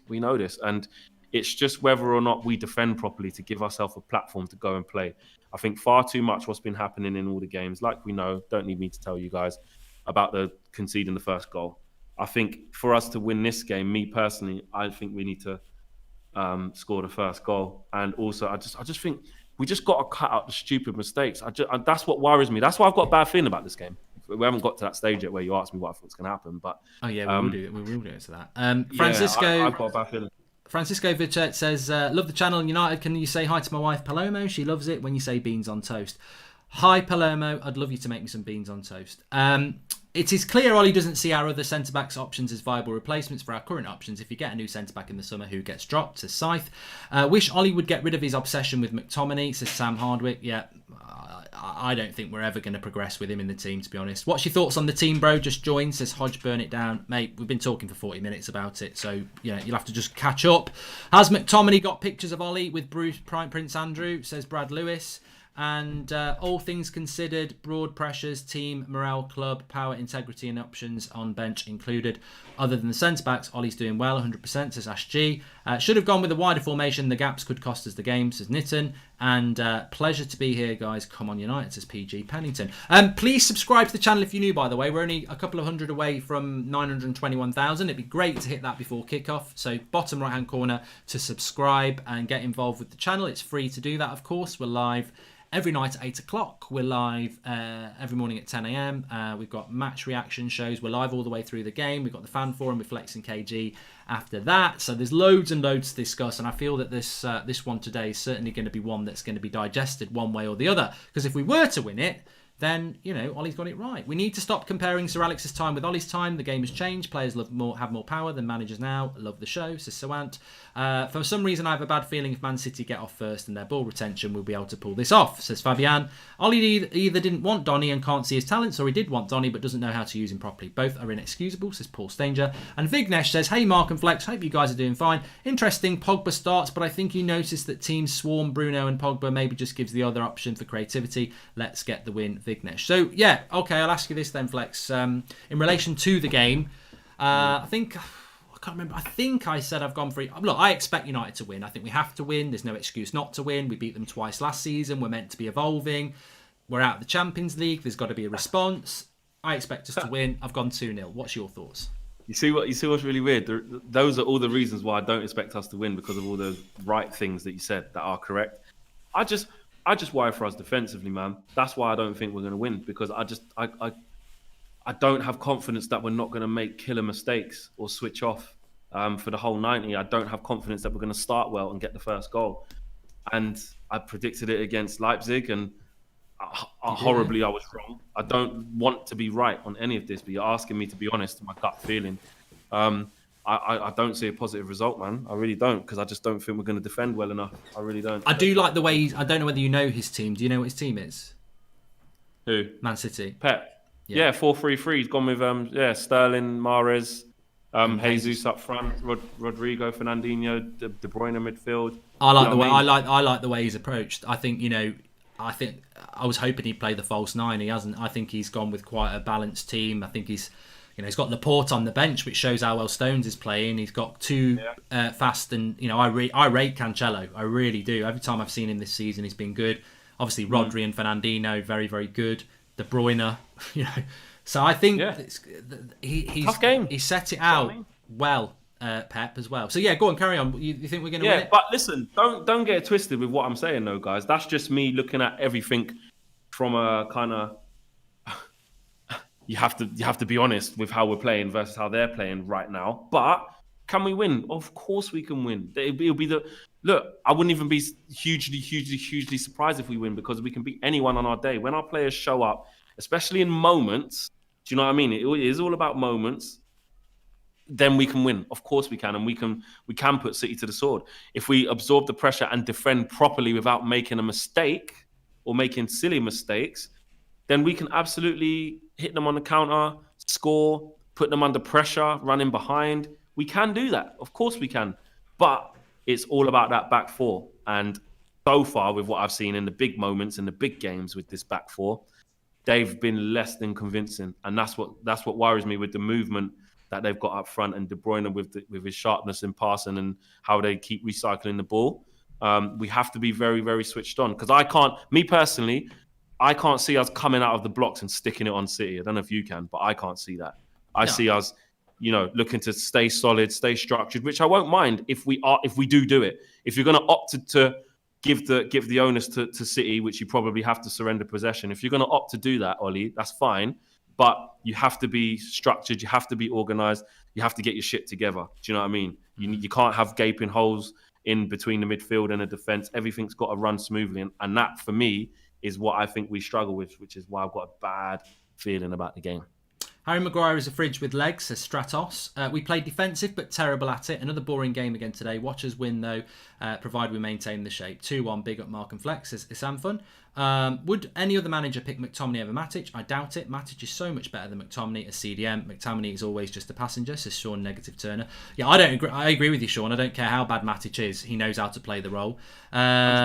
And also, hey Mark and Flex, hope you guys are doing fine. Interesting Pogba starts, but I think he noticed that teams spawn Pogba. I've done that one.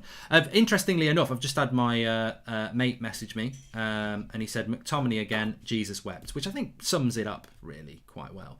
I don't really understand what his obsession is with McTominay, but I think I've sort of moved past it. I'd be stunned if he benched him. He's absolutely obsessed with McTominay. He's obsessed with Maguire, and ultimately, I don't think he'll be in the job next year. I think we might have to put up with it until May. People say, well, why are you not Ollie out? Because I think it'd be unfair to drop a manager into this crap at the moment. I think Ollie needs to, he's made the mess. He needs to bloody deal with the mess. And I think if we don't get top 4, you're gone in May. And I'm quite relaxed about that. How is it that no one is realising the fact that we're allowing a mediocre defender constantly making amateur Sunday League mistakes? And also Iron Man, he's also still the bloody captain. Hi, Mark and Flex, just joined, saw the team news. Pogba starting ahead of Donny is inexcusable. One wants to leave, the other is the future, says Clayton Daniels. And to keep playing on the pitch without any accountability at all, just because he's British and media and brain dead, former pro footballers, says Iron Man 824. It's interesting. Manchester Derby should be a game where it's resoundingly tribal and you get behind the club. And I just don't feel it. I don't think people have felt it all week. I don't think this team news has made them feel any better. There's De Bruyne's getting old. Sorry, just saw that he was 29. Who? De Bruyne, yeah. He's getting old. So frustrating, says Rudolph the Red. Just put Van der Beek where McTominay is. I think going back to what you said though, I think we do need to start this game well, because I'd take a scrappy 1-0, but I think the big issue is here. I mean, I just said it there. I think he's gone in the summer. I don't think he's going to get top 4, and I think he'll be gone in the summer because I don't think they'll give him a new contract. So I think that's what we're heading towards. I know a lot of people want it sooner than that. Some people would sack him right here, right now. But I think we're heading towards that. And even if we win today by Man City hitting the post 10 times and De Gea having a worldie, and then we break away and we nick it with a Rashford goal, we're all going to go, oh, yeah. But then when we've had an evening meal tonight and, maybe having a drink, we'll go, yeah, this is why we're inconsistent. Because actually, the way we win games against big teams, you can't do it consistently because so much of it is based on a bit of luck. 100% individual brilliance. Look, the people who want Ollie out, who say the reason why I'm Ollie out is because he relies on the good players to do X, Y, Z and make things happen. I can see their point. And the evidence suggests that, because you know why? When can you look at a game, right, where we've dominated from minute 1 to minute 90? It very, very rarely happens. Even in them performances against, look at the last time we beat City, which was the last home game, right? Started off quite shaky. Got an early goal from the free kick to Martial. Then it was really, really, really cagey. Do you remember? Up to half time, he wasn't really doing much. Second half, same thing. It just kind of passed us by. We wasn't really looking to add a second. And then City came out as near the end. And then obviously Scott did what he did. But again, that's very typical of how we beat them. The same at the Etihad. We had a really good, to be fair, that game, we had a really good first 45 minutes and should have been about 3 or 4 up. Then second half, we just took our foot off the boil and then tried to keep them at bay. So we don't normally dominate for very, very long periods. It's just that when we do dominate and then we score or get our rewards in our periods of domination, that's usually when we go on to win. Do you know what I mean? So it isn't sustainable. And that is one thing that I do agree with people who think Ollie should be sacked right now, which is, okay, cool, we might have won this game or that game or this game or that game, but how is he going to keep doing that? And that was evident against Leipzig. We kept giving away a goal lead, 2-goal leads away from home. We did it against Southampton, came back. Yeah, great. Did it against Newcastle, came back. Great. Did it against West Ham. Cool, great. As soon as but that runs out. It's not sustainable. Do you know what I mean? So then we got slapped by PSG and Leipzig. So you're right. It's not sustainable. And that is why I'm also very skeptical about just the whole longevity of everything. Connor Head says, I hope I'm wrong, but I feel we'll get embarrassed today with our fragile defence. Ollie is sacking himself with McFred playing constantly. I just joined in. Pogba never plays well with McTominay behind him. Will Ollie ever learn? And we don't have anybody to hold the ball up. Got a bad feeling, says Creed. Rice drove the ball to the edge of the box and took a shot after stepovers. Why is United hyping up McTominay? Doesn't get to play for West Ham, says Danielle. City are definitely going to win that midfield battle and therefore the end result. Van der Beek for McSauce, says Joe Dawson. Guys, I'm not going to sit here and lie that we don't need Pogba. If he can apply himself off the ball, play him. We did that with Ronaldo for a season, says D. Bouge. I think the issue with that, D, is that people just, I don't think anybody doesn't rate Pogba as a talent. I don't think anybody's really bothered that he wants to leave. It's just that you shouldn't be allowed to do what he did on Monday through his agent and then start a game. I think it's different principles, isn't it? Some people would let Paul Pogba, I mean, you see him on social media. They don't really care if Paul Pogba, comes around their house and, eats all their food and takes their missus off them and everything. They'd probably, give him an extra tenner to spend at the restaurant. But other people are like, what you did on Monday was unacceptable. You've not apologised for it. I think that's the big thing. You've not even bothered to come out and apologise. You've owned it, therefore.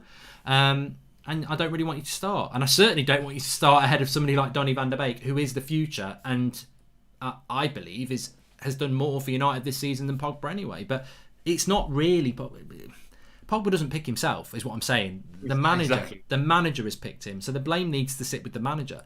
Tonight, Paul Pogba, whether you'd pick him, whether I'd pick him, whether Flex would pick him, everyone's got an opinion and everyone has to stand by that opinion for different reasons. We don't need to argue about it because the reality is none of us have picked him. The manager has picked him and it falls on his shoes, on his shoes, definitely. So, it is all it is. A couple of super chats. Santa Bridge or Banter Bridge, you decide, says Senelux.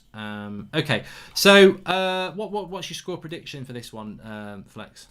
Gone with a 2-1 loss was my prediction, mate. 2-1. I've gone 2-0 to United. I mean, it's interesting, isn't it? I think there's so many aspects to the game, and we've spent so much time talking about Pogba, obviously, that's always going to be the case. What do you think a new coach will cost in salary plus transfers that a competent coach would demand? They will stick with Ollie or hire a comprised coach? I mean that's Martin Richards. I can't give you prices on that, but what I can say is that if we don't get top 4, he'll be gone. If we don't get Champions League, he'll be gone.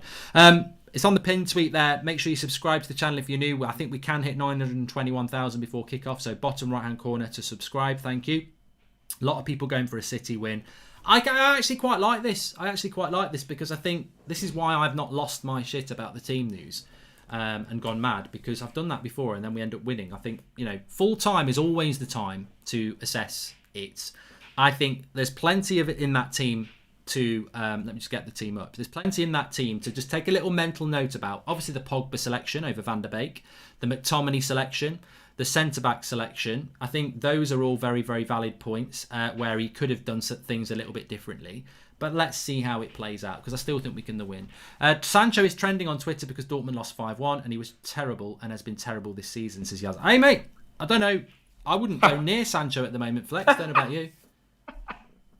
Oh, it's just funny. I don't even want to talk about the S word. But I wouldn't go near him. Apparently, he's still our priority signing. We still want to spend I bet Dortmund will be ringing us up in January going, we've lowered the price. Not because he's playing bad. We've just realised that COVID is if you give us 80, you can have him. And Ed will be like, I've just shaved 20 million off. And it's like, have you been watching him? Nah, don't do that sort of thing. But he's good on Football Manager. Yeah, it's a bit mad. It's a bit mad because the prices that were going around, you just look back. It just shows what we're like as fans, isn't it? Because I suppose it probably was the right move to get him there at that time, but just not for that price. Yeah. Football changes, doesn't it? It does move on. Flex, I'm just going to whack this on, and then I'm just going to quickly pop.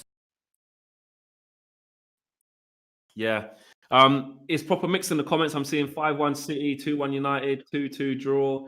People laughing at the 90% club. He's that I will say that. I mean, Mark's an absolute prat, isn't he? He's funny, isn't he? Oh, little man's on. Mark's left it on. He's left it on. Hopefully, he doesn't say anything bad. But basically, what I will say is that football does move on, and it's weird though because we all wanted Sancho so much, and now we're basically saying, not sure if it's the right thing anyway. I don't know. I'm not sure about that. But yeah, hate to be negative, you lot, man. But for me, this game is obviously huge, but I just have the reservations about us defending. We've just been so bad defensively and just so unorganized, and City will exploit that. If you give De Bruyne time to pick a pass, or Wan-Bissaka switches off and Mahrez gets in behind him. Sorry, Sterling gets in behind him, which he's actually done pretty well against Sterling. But if he switches off, then we're in trouble. Same down the other side. To be fair though, Luke Shaw does usually do a good job on Mahrez. He usually does a good job, which is why he's starting today for me. He's more reliable than Tellez from what we know anyway.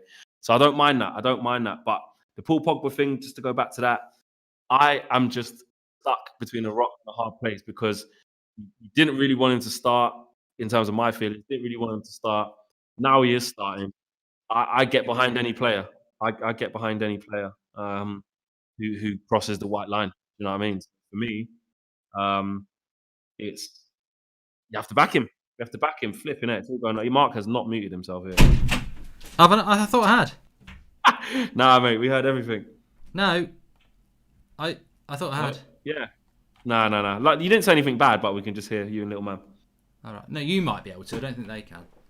Oh right. Okay, that's different. You can still hear. Yeah. I've never told you that before. Flex can still hear me, but you lot can't because there's a mute button within OBS, but there's not on Discord, so I never mute him. I didn't know that. Oh, okay. Yeah. Okay, we're getting very close to the start of the game. When was the last time you predicted a United loss, Mark? Says Duncan. I don't remember. I did predict one. I can't remember what game it was. I did predict a loss. It wouldn't have been Southampton. It wouldn't have been West Ham. I did predict a loss. I think it was Everton. I think I predicted a loss against Everton and we won. So, yeah. If McTominay's playing on the right side of the diamond and not at the base, like versus Arsenal, what's the point of starting him over Van der Beek, says Delvin? Because he loves him. He bloody loves him. I just saw that McTominay's starting and Donny is on the bench. I think McTominay needs to be in the under-23s and Hannibal promoted to our bench, says Anzodzi. What do you think? I've done that one as well. Okay. So Flex is going with a 2-1 win. We're both saying that we wouldn't have picked Pogba. Obviously, a lot of you disagree with that, but I think it's a moral thing. I don't think it's an ability thing. I think if Paul Pogba said on Monday night, "I want to stay at Man United and sign a new contract," we'd all be like, "Get him in the team." It literally is what was said on Monday night that has turned people. It's not about how good he is as a footballer. No, not for me. But just quickly, Flex, before we let you get off, what do you want to see from Manchester United in this game? I think you made a really good point that we shouldn't be expecting to dominate the game. Nobody dominates the possession against Man City. So what do you want to see from United? I actually want to see us be resilient and organised and have and not make silly mistakes. I want to see us be very, very efficient in what we do. So taking care of the ball. We might not have loads of the ball today. We probably won't have loads of the ball. But I don't want to see us from the off with sloppy passes, getting pressed, kicking it out because we ain't got a clue. I just want to see us do that, and then not just sit back in with no intention of going on the break as well, because I get that's going to be our game plan. But if that's going to be a game plan, I want to see it executed properly, and I want to see us putting them under. I want to see us go after them a little bit as well, because there's a difference between playing on a counter attack, and then there's a difference between completely parking the bus. Do you know what I mean? We have to know where to press them in certain areas and have certain areas of intensity in our game. And I'd like to see us do that. But the biggest thing for me is no mistakes and looking after the football, because we're not going to see it much.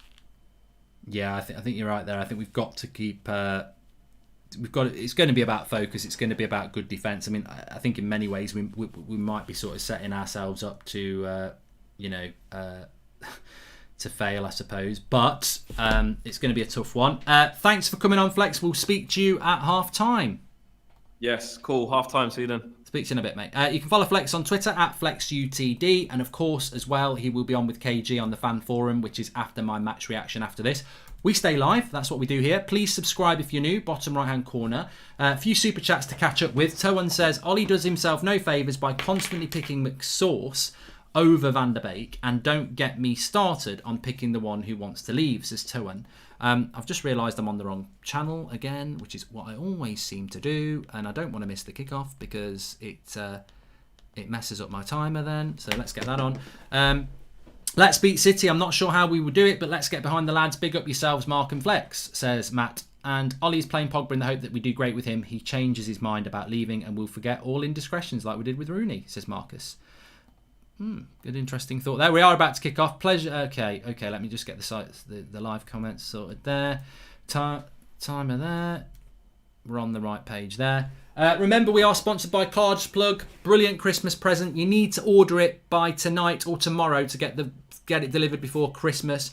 40% off through the website. 40% through the United Stand. Fully customizable. You can get 80% off. So links in the video description for that. Thank you very much to Cards Plug. We're about to kick off here. And as I said, 80% off. Brilliant Christmas present. But you've got to get your order in tonight or tomorrow if you want it before Christmas. Get it for your niece, your nephew, your partners, everything. And we are off. And the timer's off as well. Let's get on with it. Big game for Manchester United, as we have all said.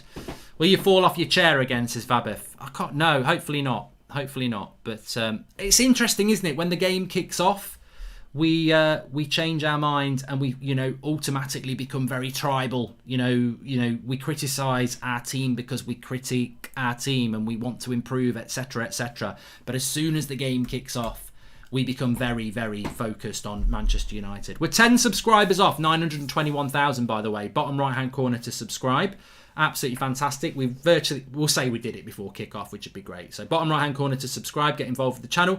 So early doors, Pogba is playing off the left-hand side. McTominay is playing as the holder, and Maguire with a good interception there. But De Bruyne and De Gea grabs hold of it. So quite a fast start, which is good to see. I'm just going to swap these two. I did promise Smurf United I would swap them if it started off like it has. And Fred is there.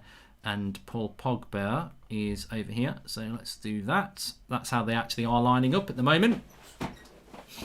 Exciting, isn't it? Mark, we want the Glazers to invest in the club as they would make more if we were winning titles. But they've clearly seen with Sir Alex and must know that the top four, they make more this way, says Max Clark there. Thank you for all the super chats, everybody.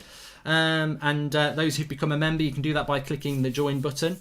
Fantastic. We are 1 minute and 30 into this game. United just passing it about. I do think the way City have set up today is, Pep could have gone with a false number 9. I think playing Jesus down the middle up against our two centre-backs is a good idea. And I think Bruno's more or less playing to the right-hand side. Keep your eye on this. We might be playing a 4-2-3-1 with Pogba playing as a cam. And he might have, I think we're set up as a 4-2-3-1 with Bruno on the wing.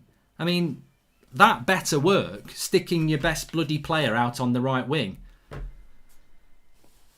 I don't know that he will stick with that, but keep your eye on that. Because why on earth? How bloody weak would that be to let a player come out on Monday night, slate your club, and then let him play as cam and move Bruno? Well, no, I don't think we are doing that because Bruno's just gone very central. So it's more like a 4-2-2-2, I think. No, we're not doing that. It's like a 4-2-2-2. I'm going to change it again in a minute. Fred and McTominay are playing very close together. Good fast start to the game, though. United have started off pressing very, very well. It's going to be very hard. It's very, very hard for Manchester United to... Good header by Maguire there. It's going to be very hard for Manchester United in this game anyway. I think that's very important to say, that regardless of what we think about team selection or Solskjaer's tactics, whatever, it's always going to be a hard game against Man City. And I think that the way we approach this game, at least it's not a back five, is what I would say. But City moving the ball around lovely. De Bruyne looking for a killer pass there. McTominay getting robbed of the ball. Fast start. Is Pogba and Sancho the examples of what happens to these players who just can't get their moves because of COVID, says Brad Lewis. Well, yeah, I've said that before. I think that Paul Pogba did have to come out with his agents. Scholes said it's 4-3-1-2, says Ninja Smurf United. Well, why are we listening to Paul Scholes? I think we've all got eyes. It's definitely a 4-2. Mad. You've just knocked the bloody telly off. Oh, for God's sake. Thank you very much. 1 minute, everybody. Sat watching the telly and somebody comes through and whacks the bloody cable at the TV. Great. There better not be a bloody goal. I'm still here. Come on, let's get working, please. Yes, it's back. We're back. Fred's gone down injured. Nobody's missed a goal. Everyone's saying 1-0, you cheeky sods. It's not 1-0, but Fred has hurt his hip. Hipster. Oh, he's just barged into De Bruyne there. Lindelof helps him up. Good to have Fred back, though. Fred's energy will be... You can guarantee, even though we're only 5 minutes in, that that Fred will cover most distance and make more interceptions than everybody else. What a crap ball by Lindelof that is. Just giving up possession. You can't give up cheap possession against Man City. Good tackle. What a tackle that is by Luke Shaw. And it gets Pogba a little bit of space to move into. Referee. We're going to have a yellow card for that on Fernandinho. Come on. Why is that not a yellow card? He's absolutely gone into Bruno at 100 miles an hour. Why is that not a bloody yellow card? Referee.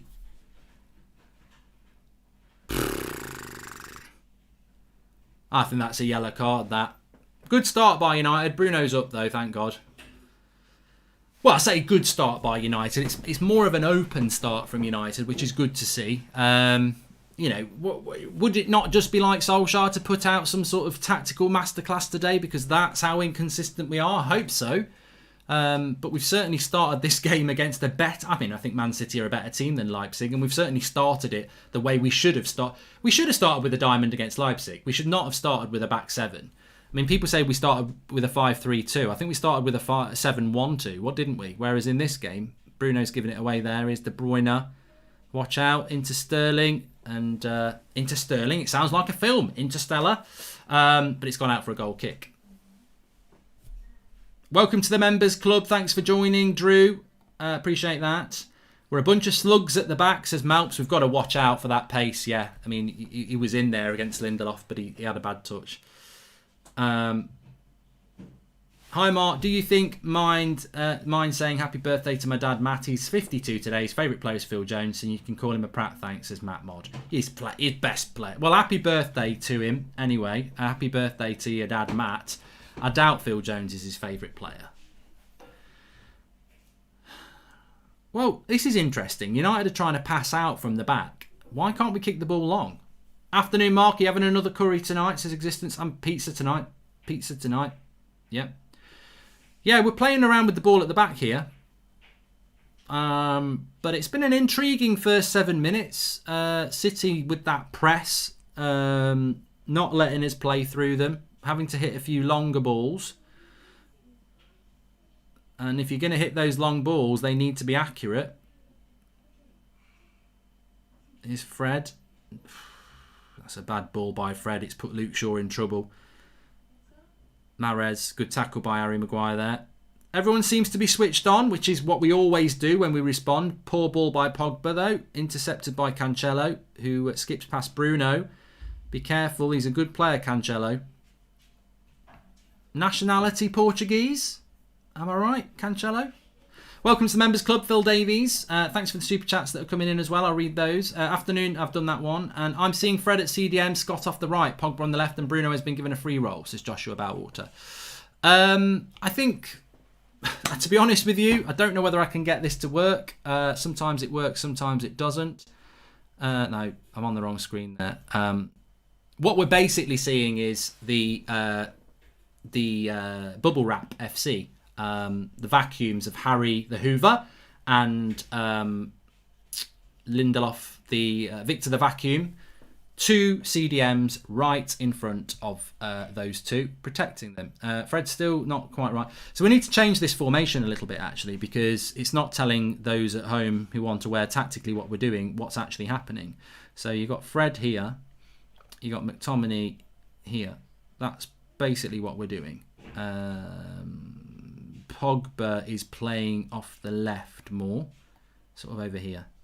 And Rashford's running down the left at the moment. Go on, Rashi.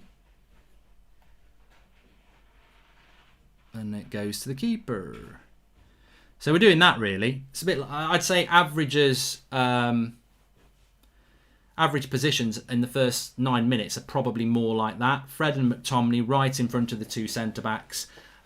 Bruno more free, Pogba more to the left. So that's sort of like what we're doing.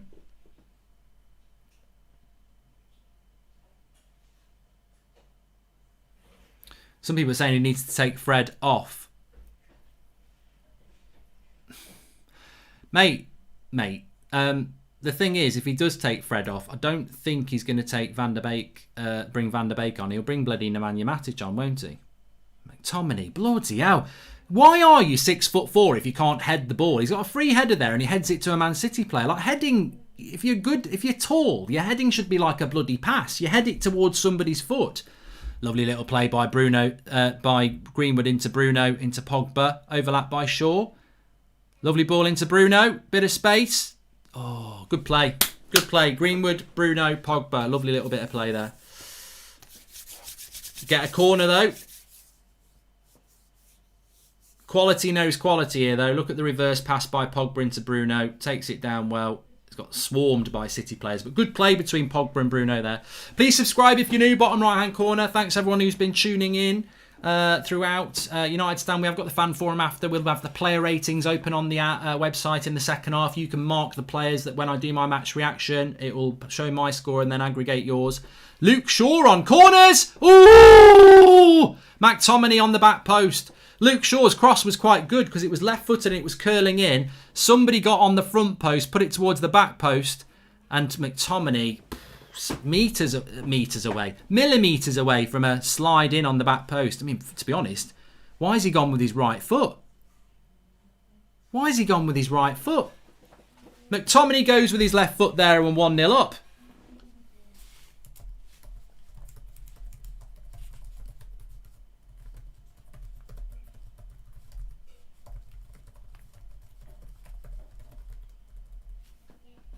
Slides with his bloody right foot when it's coming across you on the left.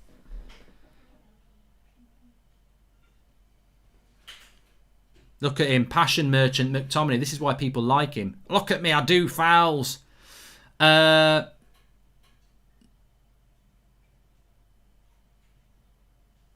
I don't know what Rooney's record is in his first 5 games because I don't really follow the Championship. So I don't know what he's doing. I don't know what he's done.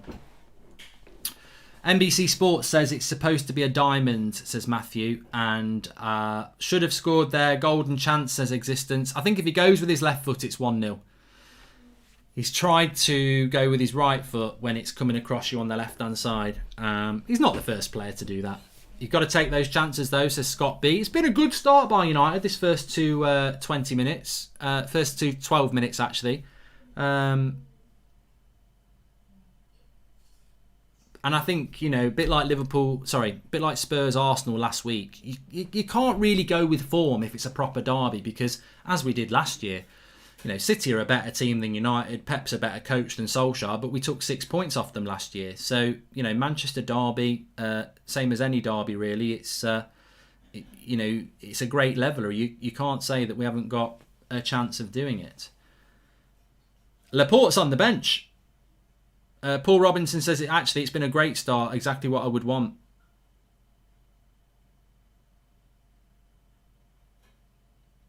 It's a decent ball by Maguire, to be fair, and Wan-Bissaka. See, Bruno heads the ball 15 yards and gets it right to the person's foot. But we're back with Lindelof now.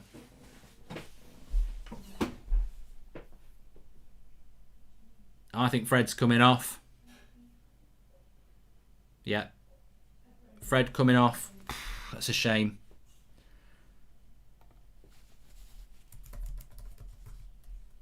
Of course, we've sort of got away with it with injuries so far. Now, if Fred's coming off, he's got to bring Van der Beek on. If he brings Matic, he's going to bring Matic on. McTominay symbolises exactly what is wrong with United. Absolutely talentless player playing for United because he's a homegrown pathetic.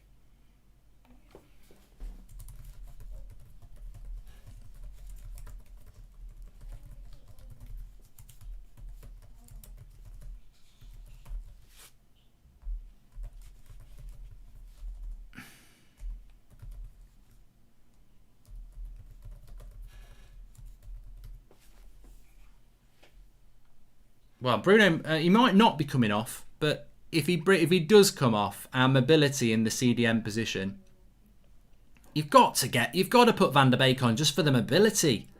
You know, it's not like Fred's playing CDM on his own. He's got McTominay next to him, so you play Van der Beek. Get Van der Beek on. Don't put Matic on. Bloody hell! Do not put Matic on. You need that mobility. Well, he's coming back on here. No, he's going to play on. Good. We needed him to stay on. Mark, your trim is looking sick. I hope you tipped your barber, says Muxie. I did, actually. I did.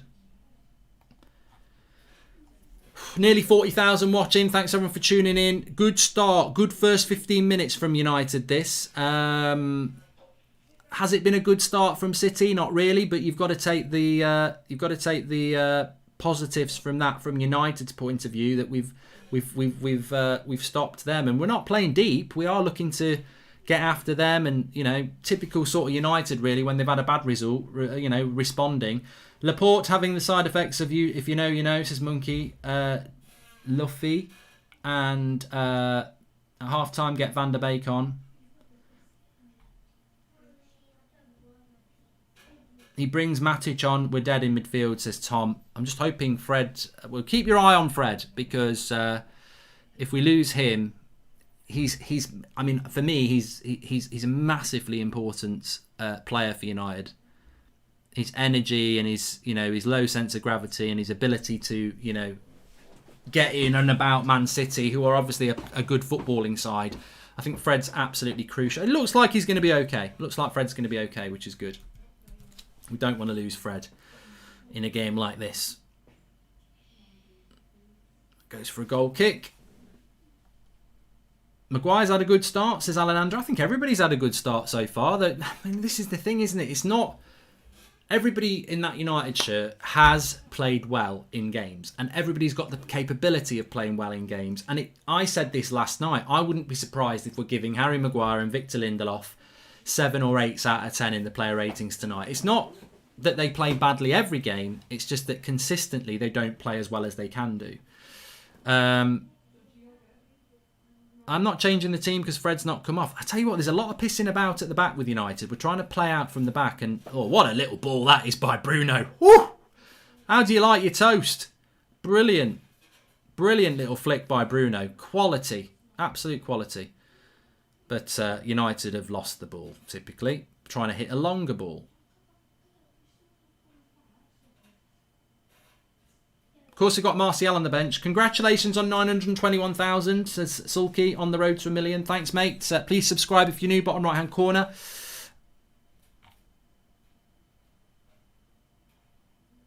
Roger doesn't like Rashford and Greenwood up front. I don't think they complement each other, but look, Cavani's not fit. Martial probably not totally ready yet either. And Bruno nearly getting on the end of the through ball there. Hard technique, ends up with the goal kicker. If we don't score on our chances, City will turn up a gear or two and score on their first one, says Nemo the Fish. Yeah, I mean, City have been ominous so far. They've not played particularly well, City, yet. And if he brings Matic on and moves Scott to centre midfield, then he thinks Scott is better than Van der Beek. Ollie is basically saying Scott could be a Madrid player over Van der Beek, says Michael Fetty. And why did we even buy Donny? I'm gutted for this kid. He's such a class young player. Can't wrap my mind around Ollie and his coaching staff, says JT. Thanks for the super chats that are coming in. You can do that through the $sign in the live chat. Yeah, I don't know. I would have started Van der Beek. I mean, I even heard somebody saying, well, if you start Van der Beek, then you haven't got quality on your bench. Is the whole point not to have quality in your starting 11? Go with your best team. It's been a good start from United. City have really struggled to get high up the pitch against us, and our energy has been strong. I mean, look, he's given another free kick against McTominay because McTominay can't stop giving free kicks away. He's a passion merchant, which some people think is a good thing.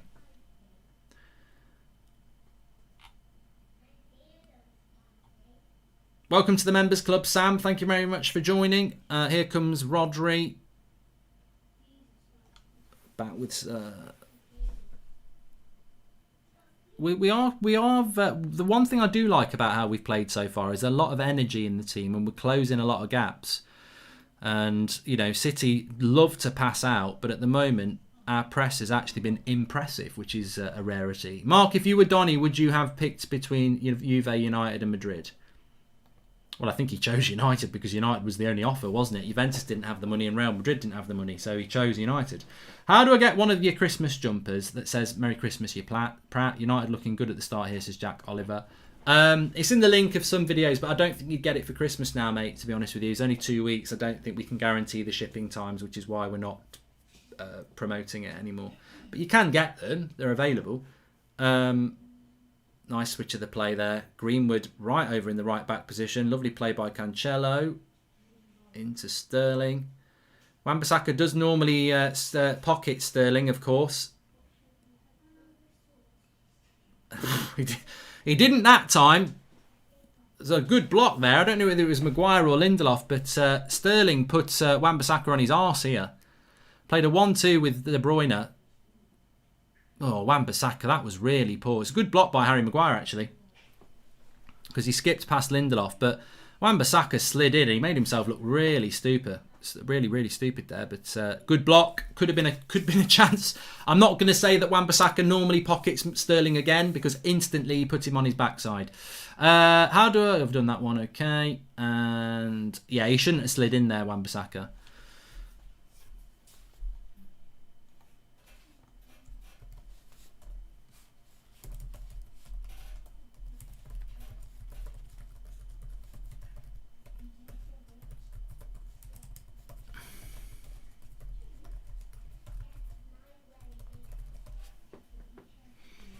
How's Pogba looking, says Taj? We're not really getting him on the ball that much. I mean, he had that good ball through to Bruno about 10 minutes ago, but he's not. We're not really getting him on the ball. To be honest, I'd say very similar sort of game to Rashford. Which, you know, we're sort of bypassing Pogba, trying to hit these longer balls to use Rashford's pace, but we're not really getting Bruno and Pogba on the ball enough for me. We've been very good in an organisational sense. We're plugging the gaps and we're making it hard for City to play through us. But we're certainly not getting Pogba or Bruno on the ball anywhere near enough. I swear Ollie changes formation every 5 minutes. Now it looks like a 4-3-3. Oh, here is Pogba. I should start talking about people, because every time I do, he nearly played him in there, and we got a free kick. Rodrigo on Pogba. This is a good position for Bruno. Serious question. If Havertz was worth 70 million in the summer, how much would Bruno be worth if someone came in for him, says Joshua Bowater? And was a foul on Pogba as well. So it's a good opportunity for a free kick here. I'd say Bruno Fernandes is probably worth 90 million at the moment in the COVID market. And I think very soon he's going to be worth over 100. Yeah.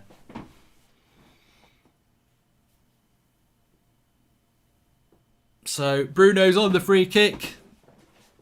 So I always think, I mean, it doesn't really matter now because he'll be leaving soon, but I always wondered why Pogba came off free kicks. I think that's... all right. I remember Pogba when he first came, he always used to have a good free kick on him, but it's Bruno.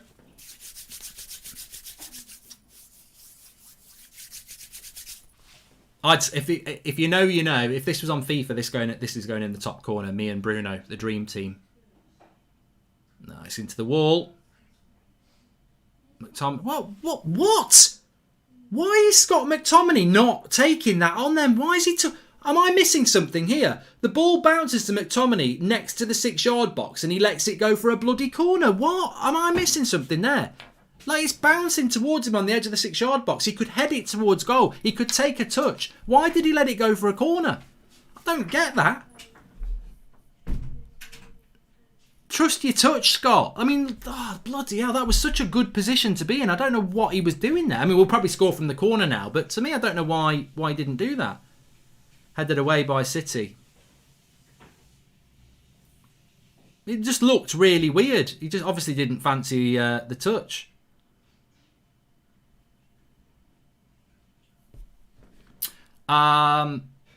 It's my birthday today, so if they win, it would be the best present there is, says Dion. Maybe he was offside, actually. Stretch mark, says Sol. Thank you very much. And why did McTominay not attack that? Pratt, says Existence. It's time to stretch. It is time to stretch. Oh, I haven't stretched in ages, actually. So 25 minutes. I'm quite pleased with the way Man United have started this. He was offside, that's why, says Big Dickens. Fair enough. I don't know everything. Some people say I don't know a lot.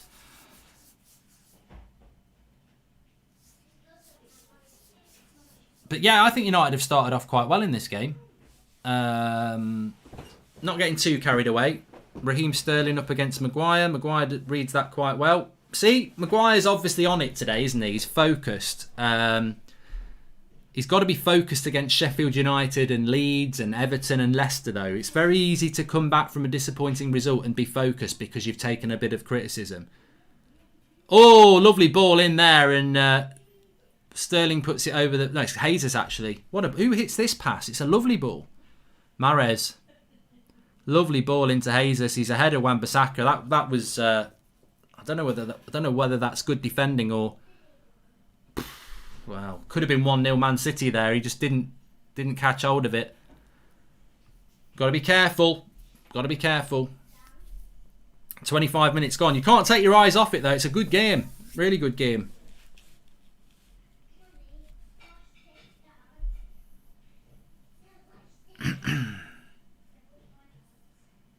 Oh, come on. That Lindelof's passing's been really poor today. Fernandinho goes wide. You've got to get across there. Kyle Walker with the low cross. Fernandinho skips past Pogba. Whips a cross in. We'll deal with the crosses all day. We don't need to worry about that. Now it's Bruno.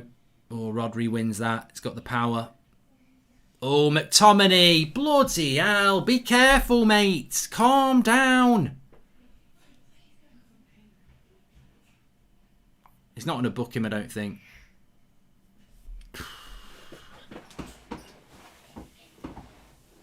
He is like a Duracell bunny, and he's in there all the time. But I think he gives too many fouls away. I think Ollie needs to have a word with McTominay, because what some people take as passion actually gives away too many free kicks.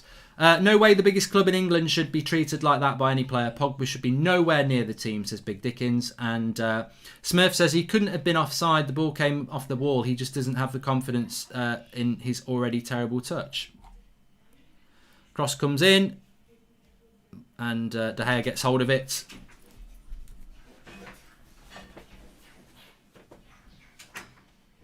Brandon says, I've just blocked my toilet up. Lovely thoughts. It's a process.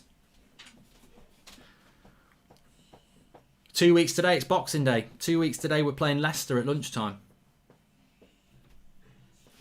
Facts Bridge. It's a good game though, isn't it? I mean, I do feel that we do tend to struggle. City do tend to struggle to break us down.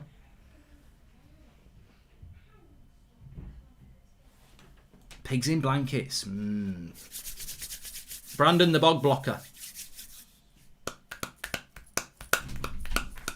McTominay's too excited as Abin. I'd be excited if I was getting picked over Van der Beek and Matic every week. I'd be full of excitement because I'd be like, how am I doing it? What's wrong with starting Donny and Fred together and putting McTominay wherever Fellaini is, says Gertchen. Could it be a draw? Could it be a draw today? Could we have a 0-0 ball draw? I can't see it. Not in a derby. Can't see a draw. So, City have not been that good. We always seem to catch City in a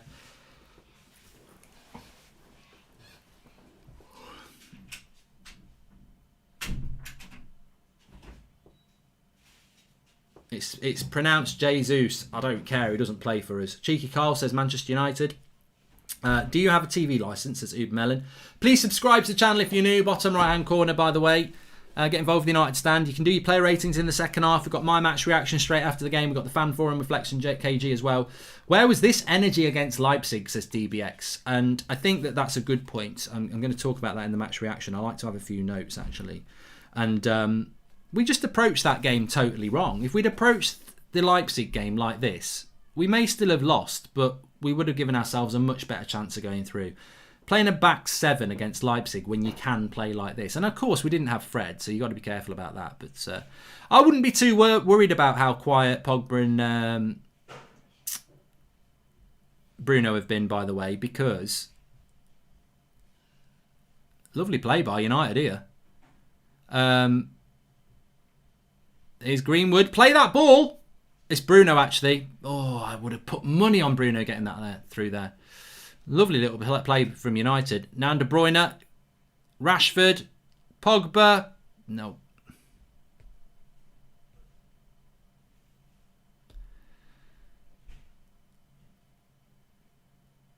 Some lovely play between Man United here. Bruno involved in it. He couldn't quite get Greenwood in. But he does pick it up back from a kick from Ederson. Slides in to get it to Rashford. Gives it to Pogba. Oh, Pogba should do better there. He could have let it go to Greenwood or he could have had a shot. Some great passing though, says DM7. Really good passing from United there. We did win a corner. Pogba a little bit unlucky actually because it deflected. Luke Shaw, another good cross. Harry Maguire over the bar. Bloody hell. What is it about Harry Maguire? He wins headers, but he always heads it like a bloody balloon. He should be scoring from there. His heading is poor.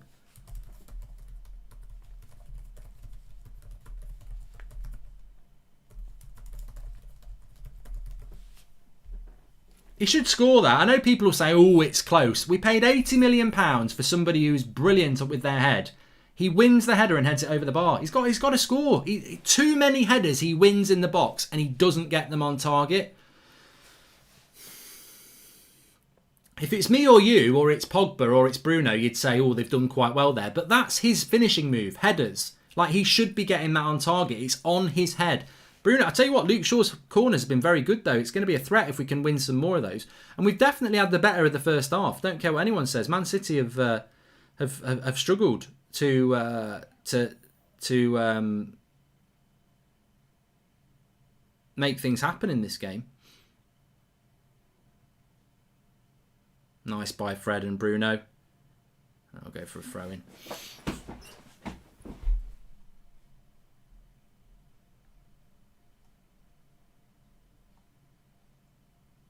Oh, Wayne Simpson says you've got an agenda against Maguire. No, I haven't, mate. He should have scored that header. Taking in mind that the squad includes 21 players, don't you think that half of them are not good enough to play on the high level, says Big Dickens. And watching the channel every day, absolutely love it, Mark. Big congrats on your success. Love from Sweden, says Alfred Ruse. Thank you very much, mate. Bruno's misplacing a lot of passes, says Adelac. I think a lot of our passing's been not that good today. I mean, I've noticed Lindelof from the back a few times as well. Defensively good. Billy Thomas says that Maguire is all forehead with no vertical, and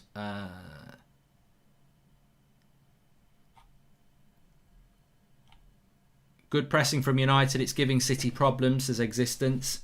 Harry Maguire's headers, what you expect versus what you get. Undertaker going for the choke slam, then tickling you under the chin instead, says Joshua Bowater.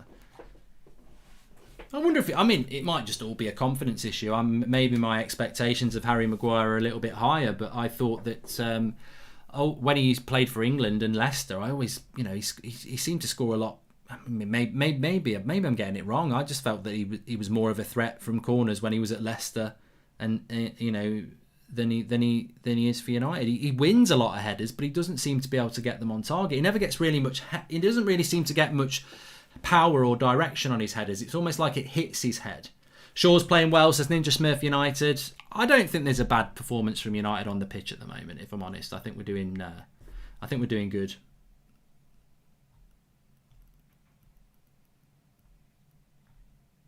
Can't believe we walked away from Sancho but paid Leicester 80 million. Leicester and Maguire tricked us what we were getting. I mean, Harry Maguire's played quite well today. Let's be honest. He's played quite well. I don't think there's a bad performance from United so far. There's a lot of energy, a lot of effort. I'm sure it'll piss a lot of people off that energy and effort has to come after a bad result, like it always does. But this is what we expect from this United side.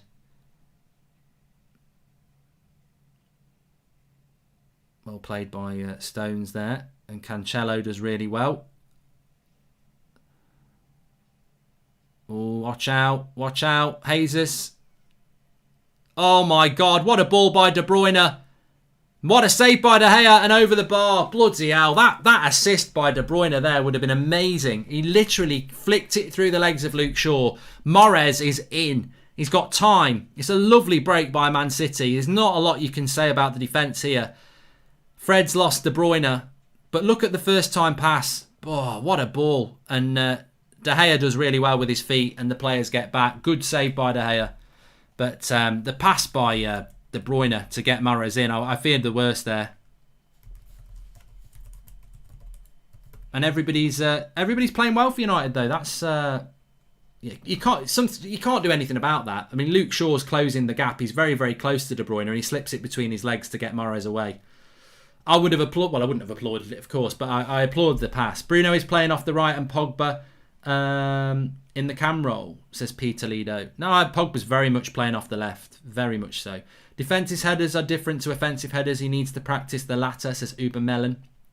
And Sharath Kamath Fitness says Greenwood is still 30% off becoming a Man United forward. He's no Mbappe or Wayne Rooney. Said he's in a United team that's struggling. Yeah, I don't really... I hope Martial can play 45 minutes because I don't think Rashford and Greenwood... We spoke about this at the start of the game. Both very, very good players, but both very similar players. They're both quite selfish players. And you need somebody who's going to be a bit of a team player, hold the ball up like Cavani does, like Rashford does. And sorry, not like Martial does. But yeah, fantastic save by David De Gea. Mahrez. Fred's bossing this game better than Roy Keane, says Max JZ. And nice shave, my man. You look like a newborn who confuses his neighbours as your friends, but still, says Anamish. Don't even know what that means, mate. Anyway, where is Rashford in this game, says Malor. I think you could say that about Pogba and Greenwood as well. As an attacking, then they're having to live off scraps. But we are playing Man City and we're not playing part of the bus football. Man City are not getting a lot of action around our box. McTominay's absolutely dreadful, says Jordan White. He does nothing every game. What's Ollie's weird obsession with him? How would you feel if Ronaldo went back to Manchester United, said Furco? A bit over the bloody moon. I think anybody would. Fred did look like he was going to come off, but he didn't.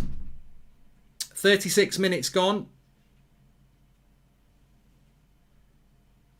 Are you going to do a Football Manager save, says Joe? And I'll have a think about that over Christmas. Another super chat. We're losing a ton of creativity by playing McTominay in there. He can't get any balls through. Van der Beek was the right choice, says Aditola. Thank you very much for the super chat there. Maguire has a 50p head. Ball can go anywhere, says Joe Barron. And Shaw again. Oh my God, like against Leipzig, all over the place. Just keeps running the ball, leaving space open. Says Pete Squire. I don't think Luke Shaw's put a foot wrong, to be honest, Pete, but that's your opinion.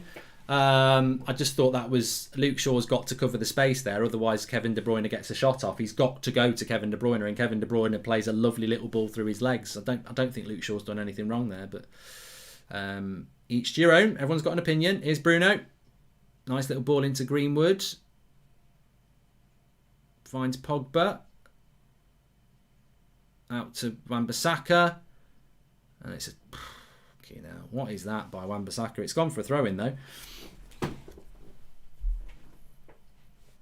Please subscribe if you're new, bottom right-hand corner. In Spanish, a J is pronounced H. In Portuguese, a J is like the English J. Gabby, Jesus, Jesus. Diego Jota, not Hotter, Jota. And C is like S. Cancelo, says Marco de Santa. You're speaking to somebody who doesn't really care, to be honest. I'll never remember all that. Goldbridge, your wig is falling off, says Rolf Jensen. Whatever. And just use the lawnmower, the yard looks huge, says Nelson. Well done. If you know, you know.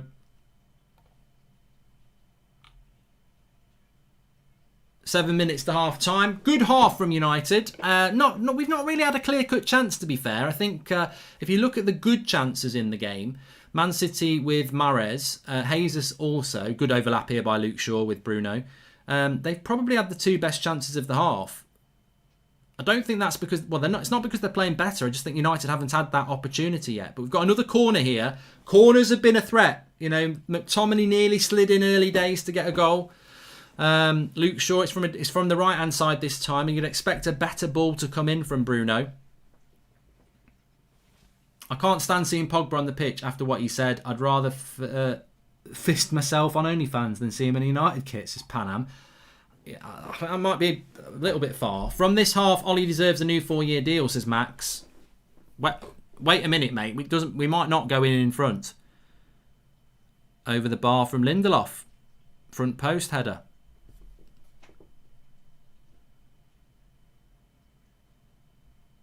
Stephen Barton says, Mark, your obsession with Martial is laughable. He really doesn't merit it. Well, mate, it's all about, I don't really care what you think. I think Martial would make a big difference in this game because I don't think Greenwood or Rashford are holding the ball up. And I know that Martial can do that. It's not always about who you think's the best player. It's about who do you think's going to fit the game. And I think that Rashford and Greenwood are not really getting into the game because they're not holding the ball up because that's not really what their strength is.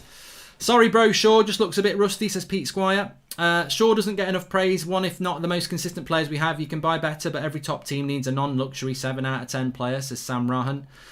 Mark, today me and the football team is playing the final today. Wish me good luck, says Furco. Good luck, pal. And what's going on between Ollie and McTominay's mum? Why else would he keep picking him over Donny, says Gershon.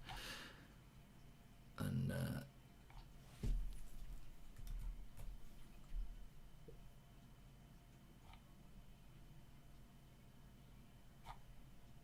5 minutes to half time.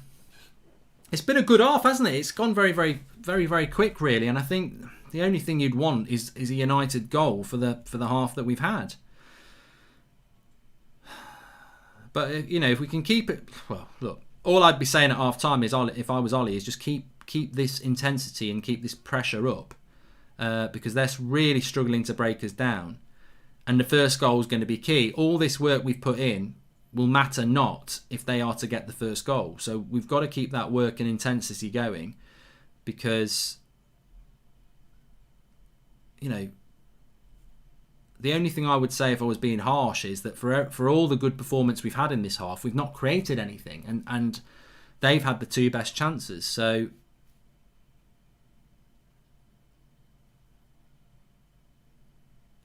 hi Mark, my dad got me a donor card for Christmas. He's a man after my own heart, says Guitar Boy.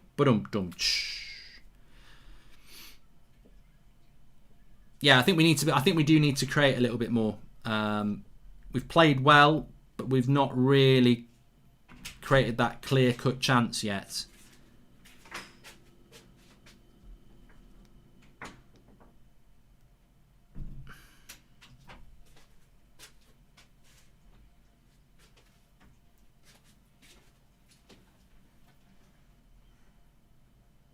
Coming down the right-hand side here.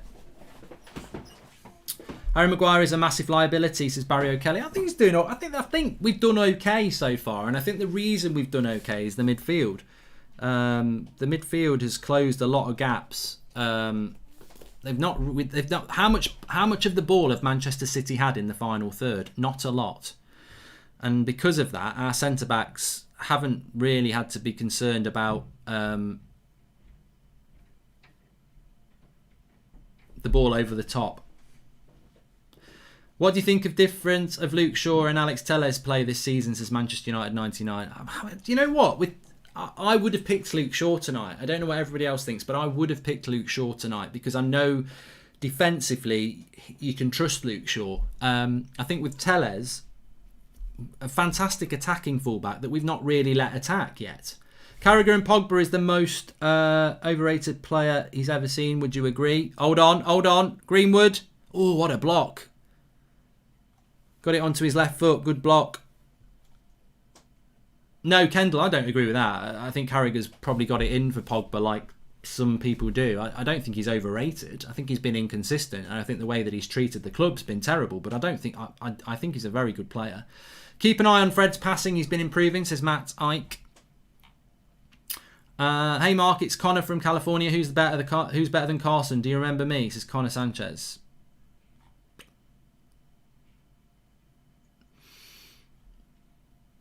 I think City have been poor. There for the taking. I'm going to tweet it as well.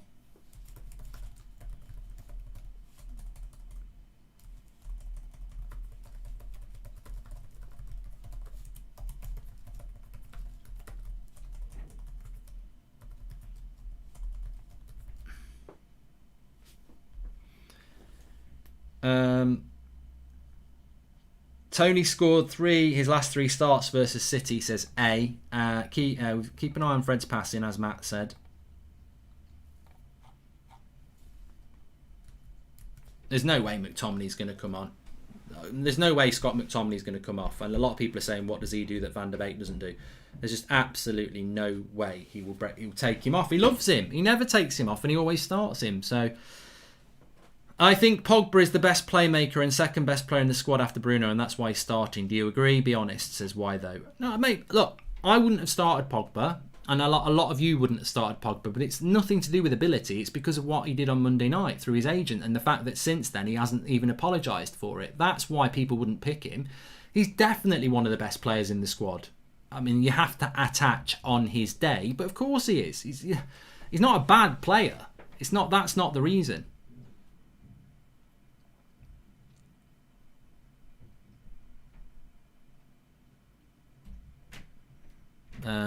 Nearly at half time here.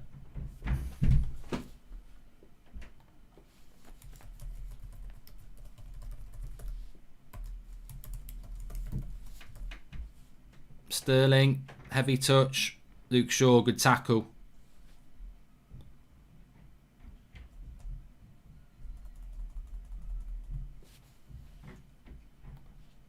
Oh, Rashford tried to get it into Greenwood's path. Didn't work. Bit of a quiet half for Rashford, but as we know with Marcus Rashford, it can come alive. His name is Scott McChicken Sandwich, not Scott McTominay, says Timmy Ajay. And 0-0 at half time. I did say, could we have a Manchester derby? Scott McTominay's underrated. He's been classed tonight, says Scott Hector. Whatever. Device. Well, Scott, it's your opinion, and I'm glad you're happy with it. But it's 0-0 at half time. Let's stop the clock. And I would say very, very happy with Manchester United in the game. I think the way we've played has been 20 seconds behind, says Mark Holder. Well, I'm streaming on YouTube, mate, so it's not really breaking news, is it? We're in the hands of YouTube with that. But anyway, let's talk about the game. Ollie has McTominay's premium Snapchat, says Patrick Cahill. Yeah, I mean, look, I think that in many ways it's frustrating because it's exactly what I said would happen in the preview. It's exactly what some of you expected. Remember, I predicted Man United would win. I predicted that, a lot of players would be getting 7 and 8 out of 10s in the player ratings. I don't think there's been a bad performance in that half. Of course, there's some players I wouldn't have picked. That stands to reason. But I don't think there's been a bad performance. I think there's been a lot of energy. We've concentrated. We've been very well organised. That is what you need to be against Manchester City, and we've deprived them of space, and we've certainly been marginally the better side. We've not created enough. I think Man City have defended well as well. I mean, look, if I was a Man City fan, I'd be like, we defended quite well. We need to create a little bit more. We need to get on the ball more. From a Manchester United point of view, I think we've got on the ball a lot. We've defended well. We just haven't created enough. And the 2 best chances of the half did come to Man City. The ball over the top to Jesus and the chance for Mahrez that De Gea did really, really well to save. So I think Man United have had a good half. They've concentrated. They've done their jobs. They've been very, very focused. They've put a lot of energy in. A good half from Manchester United. Yeah, we've been a bit sloppy on the ball at times. Yes, we haven't got Pogba or Rashford or Bruno or Greenwood on the ball a lot. But then again, they've not really got Sterling and Mahrez and Jesus and De Bruyne on the ball. I thought De Bruyne was very quiet in that game apart from the assist. So it's been quite a cancelled out performance, but Man United have shaded it for me. But what I would say is that, the frustration in one way is that we play like this in a game like this. Why didn't we play like this against Leipzig? Why could we not play like this against Leipzig? And it's not about individuals, it's the concentration levels. Like, we don't look like we're going to give a sloppy goal away. And that, I mean, look, you know, we are a team of two halves, but I think we've played well. We've been well organised. We've shown that diamond can work again, which it can. Played well so far. Bruno has not been to his usual standard though, says Thomas. Mate, I think people are very hypercritical of Bruno Fernandes, and I don't know why it is. I thought a couple of his flicks were on another level. Yes, he's given the ball away a couple of times, of course, but he was the one who made that interception that found its way to Pogba. Maybe he could have scored that if it had connected with it properly. He's leading the press, so I think Bruno's had a good off. Good build-up play, lacking cutting edge, defensively sound. Fred staying on was important, says Existence. I agree. Mark, slow and slower, almost gave me a heat attack. Good first half though, says Dayan. And Stuart Campbell, thanks for the super chat there. Also, playing safe passes sideways and still losing the ball. Why can't we move the ball faster? It's just so simple, says Angie S. And Mac, we did that one as well. So yeah, I was quite pleased with that half. You know, as I said, actually a draw's not a terrible result, is it? And it's probably not a terrible result for Man City because we've both got a game in hand. But I don't think it's going to end up as a draw. I think there's a winner to be had here. I just feel that United need to create. We haven't had that golden chance yet. I think from Man City they had that chance with Morez, half a chance with Jesus. We've not really had that golden chance yet. And I think, you know, you're probably quite right what you're saying in the live comments, that we just need to be a little bit quicker in moving the ball from back to front. Two teams who worry more about cancelling each other out instead of trying to outplay each other, says Mr. Glenn Johnson. Mason and Rashi should try switching position a little, would really rotate well up, opening the space, says Pete Squire. Donny to come on at half time and the chances will come, says Nick. And some great football today. Where the hell was that on Wednesday, says Dino. Well, I got Flex on. I mean, just quickly there, Flex. I mean, one thing that might be a little bit different to last season is that we're definitely up for this game again, and I think we've played quite well. But maybe the fact that Man City are better at the back this year is stopping us getting the chances, because they've defended quite well. Can you hear me? Yeah. Oh, right. You must have put me in late. Disciplined half. Very disciplined half. Very organised. And I think us playing the 4-4-2, because I've watched that. That's a 4-4-2. That's Bruno and Rashford up front as a 2. I'm seeing that. I'm not even seeing that as a diamond. Pogba on the left, Greenwood on the right, and obviously McTominay and Fred in there. And when you look when we haven't got the ball, if you look at any freeze frames or you look at how we're setting up when we haven't got the ball, it's a 4-4-2. And actually, it's helping us. It's helping us to nullify them. It's helping us to be compact. I think our shape is really good, and we're stopping them from being able to play their usual game, as well as they've not been at their best as well. Couple of little warning signs, though. Obviously, they've got in behind a couple of times. Wan-Bissaka got sat down by Sterling, and they got in. That one, yeah. Yeah, and Wan-Bissaka had that run across him by Jesus, which again was another warning sign. And then obviously David Gea making the save from Mahrez, which was the first time we got undone. But the only thing I have with this is we're difficult to beat, which is fine. You're staying in the game, which is fine.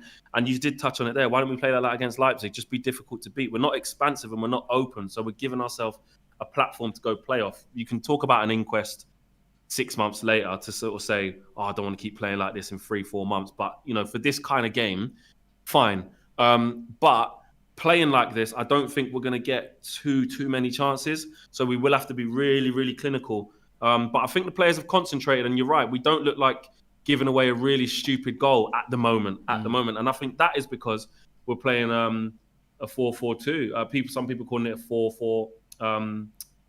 4-4-1-1, whatever. But how I'm seeing it is Bruno's clearly next to Rashford. They're both going pressing as a 2. Sometimes Bruno might drop a little bit deeper as the 1. Yes, I get that. But it's basically a 4-4-2, man. And it actually is helping us. I think it is helping us. And the only worry is that I don't think we'll create masses of chances playing in that way. Like Rashford has been very, very quiet. We can't really play him in behind. His game's kind of gone from it because he's better coming from the left. So as a central striker, even though he's got a partner in Bruno, it doesn't really get the best out of him. And Pogba's not a proper left winger, so he's not going to stay wide and give Kyle Walker something to think about in terms of going back towards his own box and whipping in crosses. So our game's gone a little bit like that, but if we can stay in the game, which is what I wanted us to do, and be sensible and disciplined, which is what I wanted to see us do, we could take something from it. A few super chats coming in. Two teams who worry. Oh no, we've done that one actually. Cool. Okay, we've done that. Yeah, I mean, I mean, a lot of people saying City are playing bad. Ab says we've dominated. I don't think. Look, I think you see what your eyes want you to see. It's been a good performance from Manchester United, but the three best chances were City's. There was a block from Sterling that Flex has alluded to. There's the ball over the top where Jesus doesn't connect, and if he does, that's rocketing in. And then there's the Morris chance that De Gea, closes the angle on. We've not had a chance like that. We've not created. No, we haven't had any like that. We just had from set pieces has been our best. I think we've been the better team. I think we've shaded it on possession, and but they've still had three chances, and that's the worry, isn't it?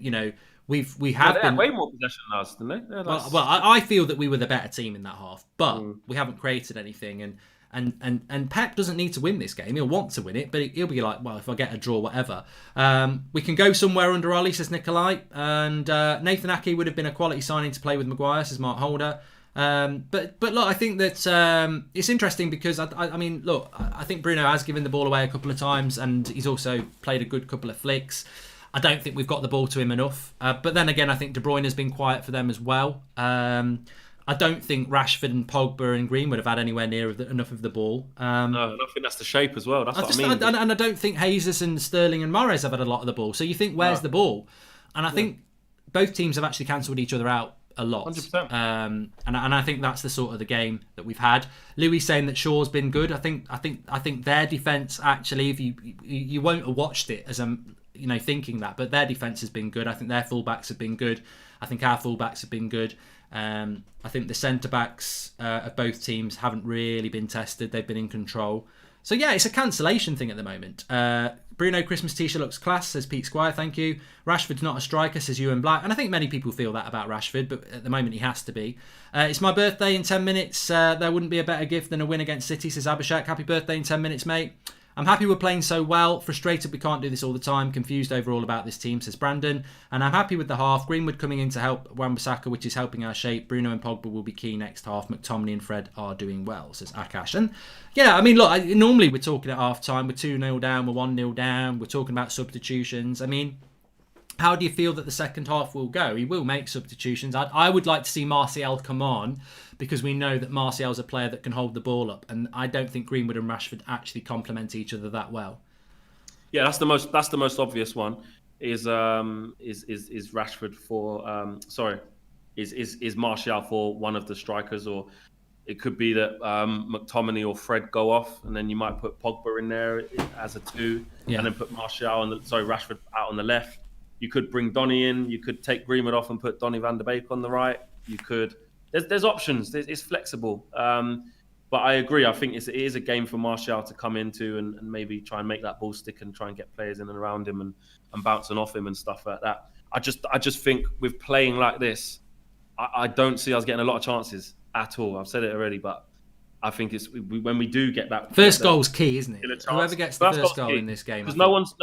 Ollie's not going to change the way we play. I think maybe deep into the second half, if he wants to go for it, he might then go to a 4-3-3 and put the wingers and have actual wingers a bit higher up and then have the 10. But I think as it stands now, Ollie will be happy with it. Yes, we want to obviously win as fans, but I don't think Ollie will be fuming with a draw as well. You think about how bad the home form's been and stuff like that, and Man City are looking like they want to start kicking on and getting some form. A draw's not the worst result here. Don't get me wrong. I want to go and win, but it's not the most horrible result. So I see the game kind of being a game of fine margins. And if they score first, then we've got to change it, I think, in terms of shape-wise, because we're not fluent enough. We're just kind of containing and trying to stay in the game and then looking to hit them on the break. But like you said, because they're defending quite well, we're not actually hitting them on the break. Our best chances have been set pieces.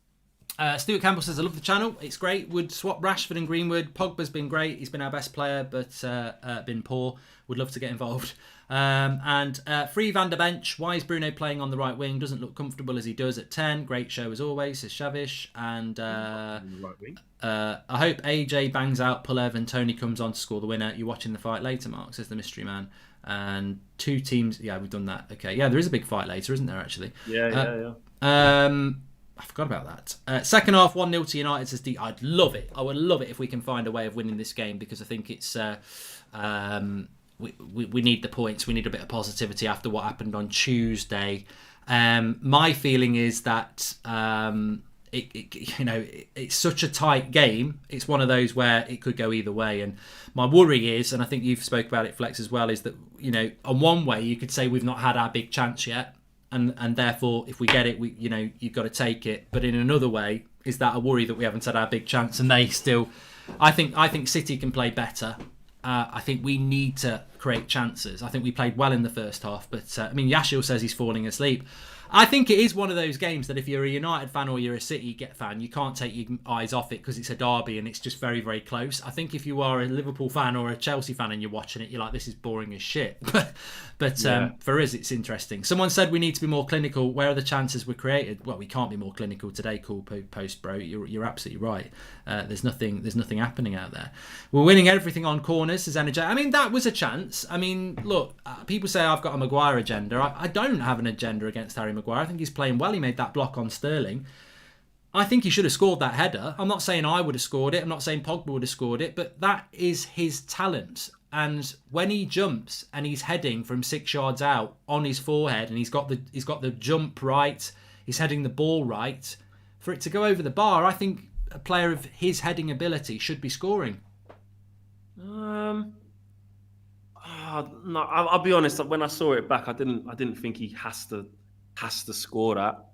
Could argue he should have done better to hit target. But it's not like he's mistimed his jump. It's right on his forehead. He's won the battle with the defender. He's not off balance. He's got it right on his forehead and he heads it over the bar. And I just think he does that too much. He wins the header, but then his directional ability isn't what you would expect. Maybe I've got high expectations of him. I don't know. No, that's true for sure. I do agree with, in general, he doesn't get his head on near enough anything substantial enough for how good he is supposed to be in the air. Well, somebody made a good point. I was going to ask you, actually. Somebody made a good point that defensive headers are very different to scoring headers.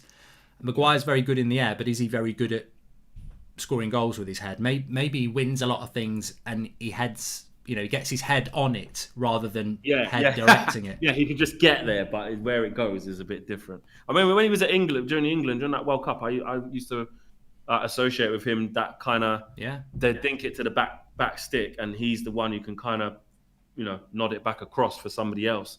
He was good at that, but I didn't really see him as renowned for heading in terms of being brilliant at scoring them. I don't really see that from him, and we definitely haven't seen that from him. All right, mate. Well, you're on the fan forum with KG and guests after the game. Hopefully, you'll be talking about a win. You think we're going to win it in the second half? You said City were going to win before the game. Have you changed your mind? I think it'll be a draw now. I've seen that first half. Yeah, might be. All right, mate. Well, we'll speak to you on the fan forum, and cheers for popping on. Nice one. Speak to you in a bit. You can follow Flex on Twitter at FlexUTD, and obviously he will be on the fan forum with KG on this channel for about an hour and a bit after the game, after my match reaction. Let me just remind you, we are sponsored by Cards Plug on this show today. You can get yours. We've got a fantastic offer for you, 40% off on the website, but if you're a United Stand watcher and you go through the link in the video description and you use the code United Stand, you get another 40% off. So you can get 80% off one of these. However, if you want to get one for Christmas, you've got to get your order in tonight or tomorrow to make sure that it will be there for Christmas. These are fully customizable. You can get your face on it. You can get friends, family, niece, etc., nephews, granddad, grandma. You can customize, put your own name, your own badge. Also, you can put your own stats on there. It can be pace, shooting, passing. You can do it properly, or you can do things like they did for me. Back pain, analogies, Pratt, Sancho, 90% and all that. So links in the video description. A combined 40% off plus 40% exclusive to us, 80% off one of these. Link in the video description. And thank you very much to Cards Plug. We're about to kick off in the second half. Let me just... I'm just going to stay in this position for a moment because we're kicking off. There we go. I wanted to get the timer off. Thank you very much to Cards Plug. So second half, no changes, of course, to either team. There shouldn't be any changes. Got up at 4:30 to watch this. Very interesting game. We need to take our chances. Defence actually looks solid for once. Love the show. Keep it up, says Daniel Hodgson. Thank you very much, Daniel. Thanks for the super chat. Please subscribe if you're new. Bottom right-hand corner. Our midfield deserves credit for not giving away possession in dangerous areas, which is a key element to Man City's game, says Sean Finity. Exactly, thank you. Right, so let's see if we can get this win in the second half. Fernandez gives it away a lot, says Dim Beam. Mate, Kevin De Bruyne gives the ball away a lot. Where he gives the ball away doesn't really matter because he's an attacker. He's trying to play risky passes. You need to understand football. I mean, Bruno Fernandes has won 3 Premier League Player of the Months. He's won 50% of the Player of the Month awards for the Premier League, not Manchester United, over the last 6 months. And people want to give him shit because he gives the ball away a bit. One of the best players in the bloody world at the moment.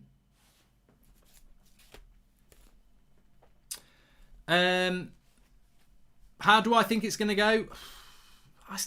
You know what? I'm still going to stick with United winning this game. That was my prediction before. I'm not surprised by this controlled and focused performance from Manchester United so far. Please subscribe if you're new. Bottom right hand corner. We're live every night at 8 o'clock. We've got 10 o'clock shows as well every day. Talking Man United news, transfer news, reaction. Obviously got previews, and we've got obviously we're live every match day. With the watch along, match reaction, player ratings, loads of stuff going on. So subscribe and get involved. You're going to love it. And thanks everyone who is watching again today. Nice little bit of play there by McTominay. We play on. Move the ball. Rashford. Ref. He's giving it! Yes! He's got to give the penalty. He's decided he's going to give it. He had a little bit of a think and he's given the penalty. What a start to the second half. Rashford's gone down, he's hurt and he's injured, and the referee has given a penalty. Now let's have a look. Wow, it might not get given. He does catch him, but then he gets the ball. This might get overturned, and it might also get overturned for an offside as well. Whoa, we might not get this. Kiss me arse. I think he might be marginally offside in the pass.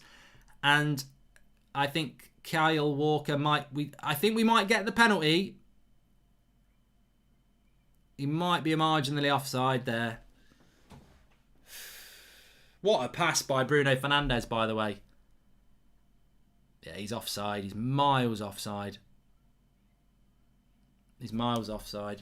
Bollocks. What a ball by Bruno. Rashford's just got to time his run. That. If you're a striker, that's Rashford's fault. You're looking down the line. Stay onside. He's got pace to burn. He doesn't need to be offside there. Offside. Bloody hell. That's annoying. I think the penalty might have been turned over anyway.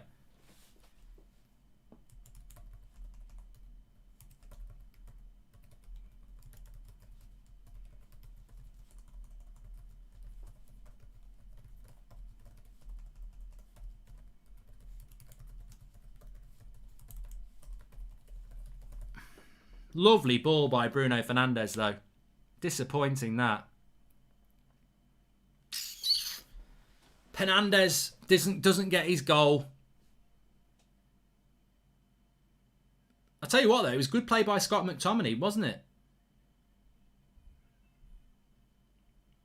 Oh, go on, Luke. I'll tell you what, it's been a fast start to the second half.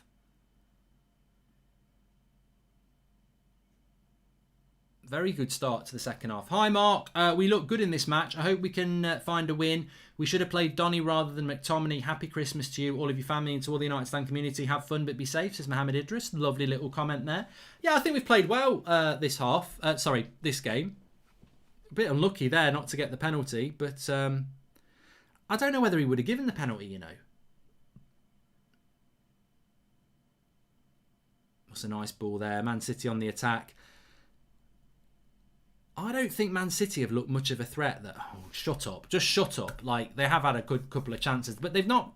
Their chance creation doesn't look... Good defensive play there by Fred. What are you doing, McTominay? He's giving a throw. Fine margins. Fine margins. I'm not going to say anything about Man City not creating many chances. They haven't got Aguero on the bench, no. Shaw's playing miles better than Tellez, says Irfan.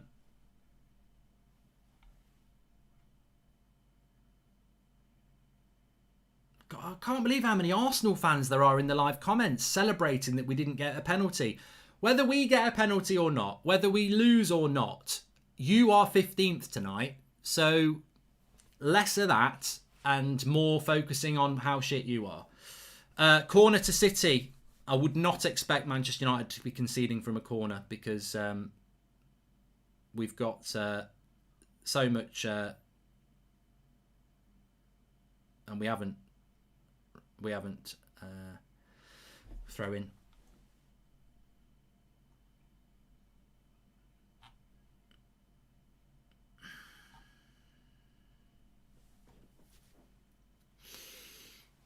I'm a bit chilly, I am. I have to have a stretch in a minute.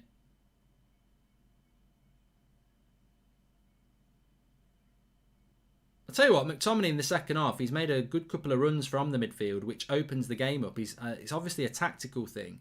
They're obviously telling him to, drive with the ball a little bit more. It's a lovely little ball by Bruno into Greenwood. Oh, see, that's the problem with Greenwood and Rashford. Lovely ball by Bruno. And Greenwood, his only thing there is, I'm going to cut inside and try some ridiculous shot, when actually he should just be looking to play it into Rashford. Like, Rashford's there on the penalty spot going, you could have just passed it me, and he's tried to shoot. I think as a combination they don't really work because they don't really work for each other. Oh, here we go, bit of pace. De Bruyne against Maguire. He's got it back. Watch out. The game is getting stretched here. Fernandinho. The hair keeps it in. Boots it down the line. Only N in London that Spurs Arsenal 20th place, says Jans. I think McTominay's had a good couple of runs this half. I don't mind.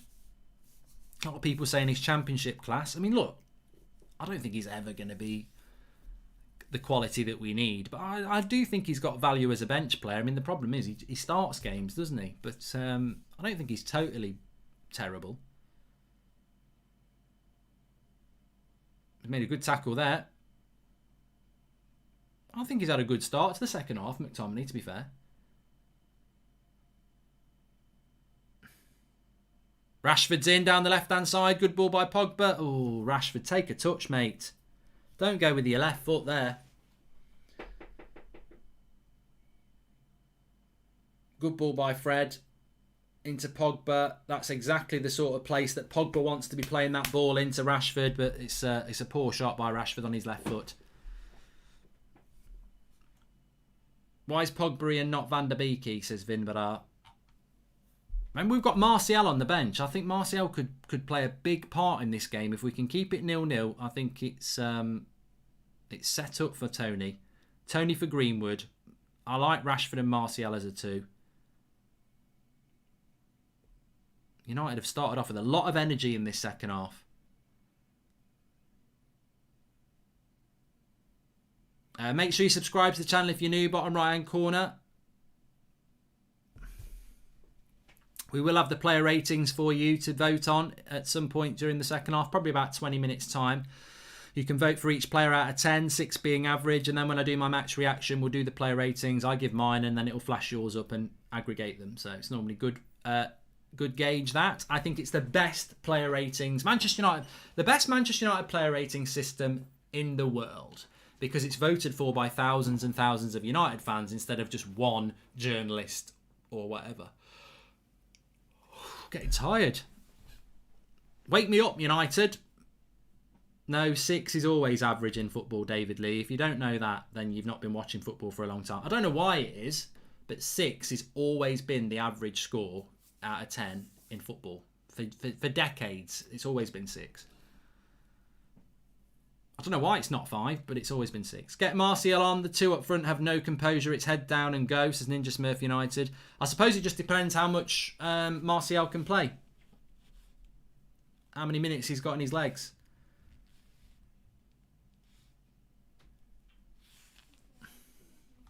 Can't wait for the Europa League, says Max, Arsenal fan.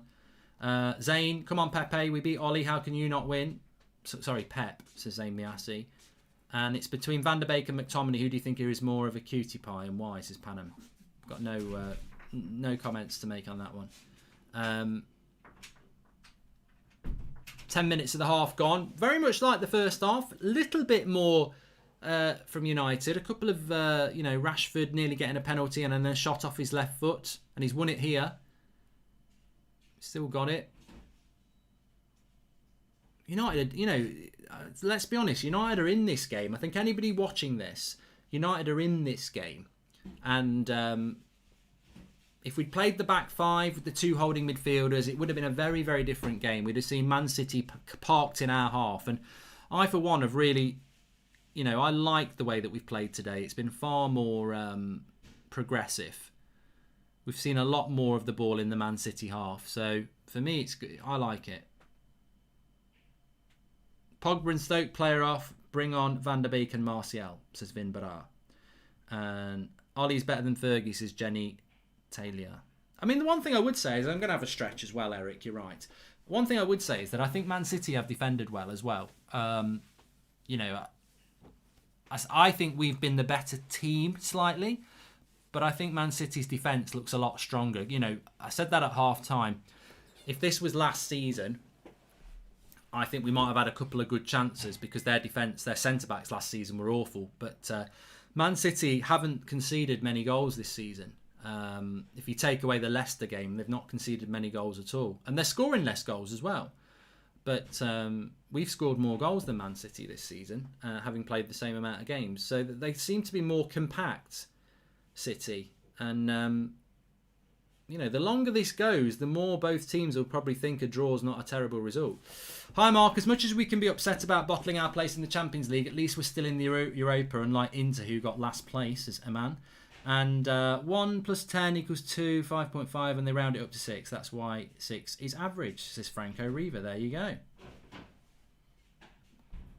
Mark, someone just got you and you didn't even realise. Jenny Talia. Okay. Joshua Battle. It's basic though, isn't it? Good play by Maguire there, using his strength.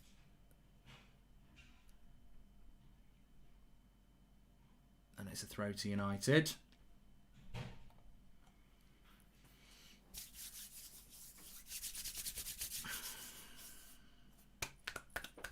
City are wary of United.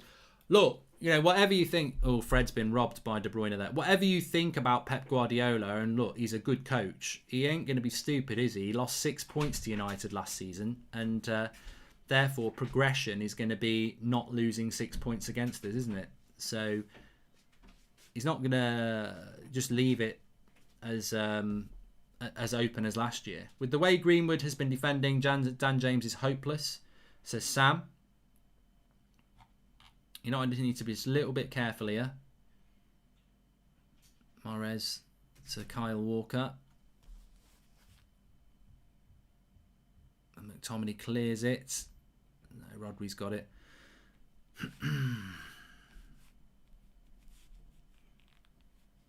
You can't take your eye off it because you think it's going to be one of those games where it's just going to take a moment of something. Despite, both teams being very well organised, you just feel that it's going to take a moment of something. And look at Wan-Bissaka dive into the ground again. He's very quick at getting up, but he's got to be careful there.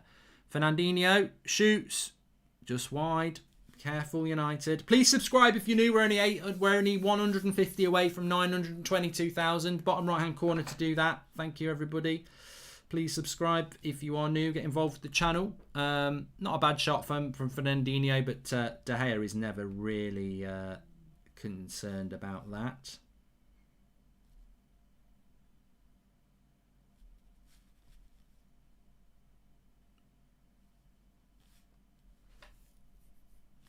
We've been amazing. Bruno's world class, says Gabriel Gabe.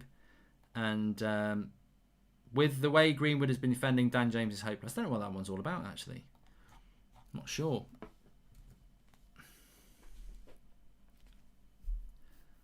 Half an hour. Half an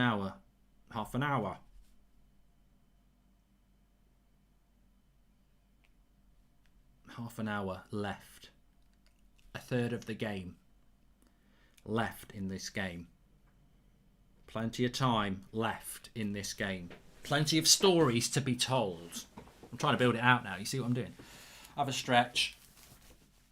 I've got pizza for tea after this. I can't wait. I tell you what though, I've enjoyed this game. I think tactically United have been good, and I've actually enjoyed the game. I want to see Martial on, get the winner. That's what it's all set up for.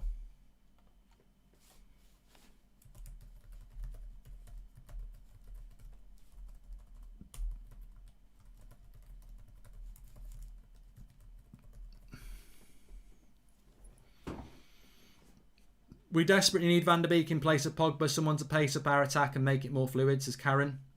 And Pogba off for Tony, feels like there's a gap up top, says Tom. Pogba's been a bit quiet this half, hasn't he? He had that pass through to Rashford, but I don't think we've got Pogba on the ball as much as we need to. I mean, look, I wouldn't have picked Pogba, but you know what? I'm looking at it in a footballing match. Ollie's decided to pick him. I'm mature enough to look at it in a footballing sense. He's on the pitch. Get him on the ball a little bit more. I don't think we've got him on the ball enough. He's on the ball now. And he's switched it over to Bruno on the right hand side. Bruno wins the throw in.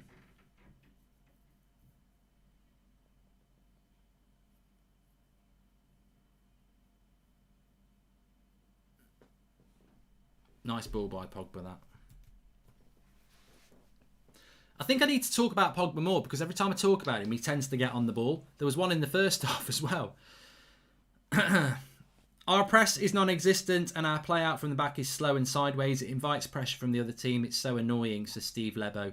I do agree with Steve. I think move the ball quicker is something that if we'd done it throughout the game, we might have been able to exploit City a little bit more. I think we've been a bit slow in moving the ball. It has been a good performance, but we've been a bit laboured in how quick we've moved the ball. I mean, look, Lindelof here, that's definitely going to come back from Wan-Bissaka. Greenwood's going to come back to Lindelof, and it's almost been a bit, we want to play football, but we'll keep you at arm's length because we're going to keep the ball by going side to side.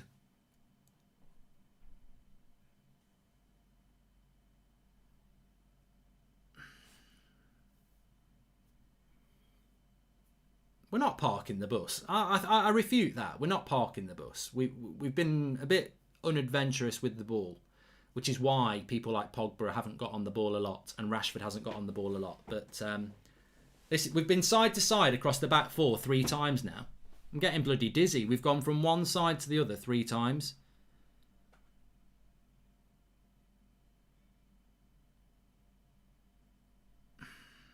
It's going to be 4. My God, Maguire. Well done, Greenwood, keeping it in.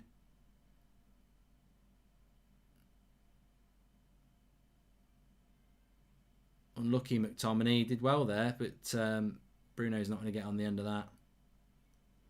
I can see this coming down to a 30-yard missile from Pogba or Kevin De Bruyne, says Sean Finity. It is one of those fine margin games, which Ollie will love because he talks about fine margins all the time when it actually isn't fine margins. But this game is a fine margins game. Bruno. Oh, he nearly cut it back for Rashford there.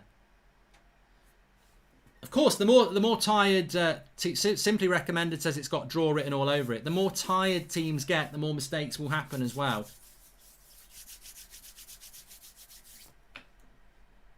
Red Pill says give McTominay some credit this game. I think second half he's done quite well. Yeah.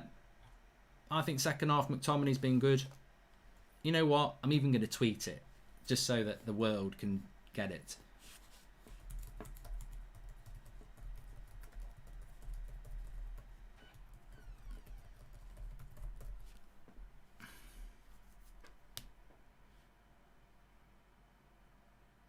Hopefully that's not the kiss of death for McTominay and he won't slip up and do a mistake now. Keep your eye on Fred and Bruno. They are the only ones moving in the midfield. That's why it keeps going backwards, says Ninja Smurf United. There you go, bit of tactical stuff for you. Seems like we're not parking the bus because Pep is smart and he's going all-out attack so that they don't get countered. Both teams cancelling out, says Sharath Kamath Fitness. I think both teams have... Oh, God. Kyle Walker's just skinned Fred and Pogba there. Sterling up against Wan-Bissaka. Good tackle, Wan-Bissaka. And it's a goal kick as well. Well done, Wan-Bissaka there.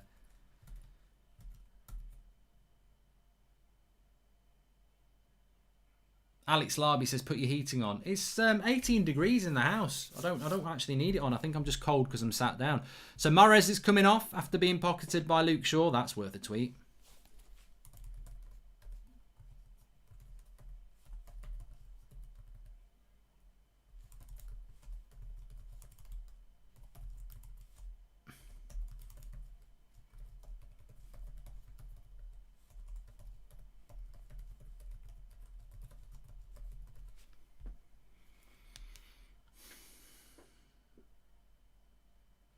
Ted Atango says subs will might determine this game.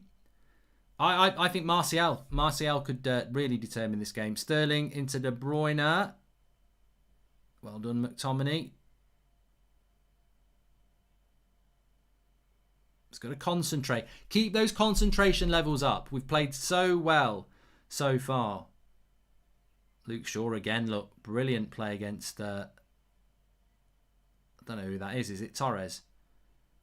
Ferran Torres, is it? Stones. I mean, you know, Luke Shaw's got his work cut out. Love you, Mark. You're an inspirational, handsome man, says Jake Alonso. Thank you. City starting to get a bit of ball around our edge of our box here. Just be careful, is what I would say.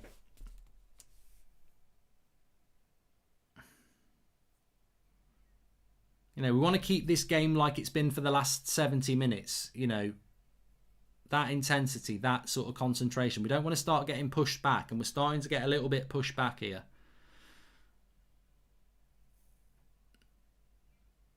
Oh, bloody hell!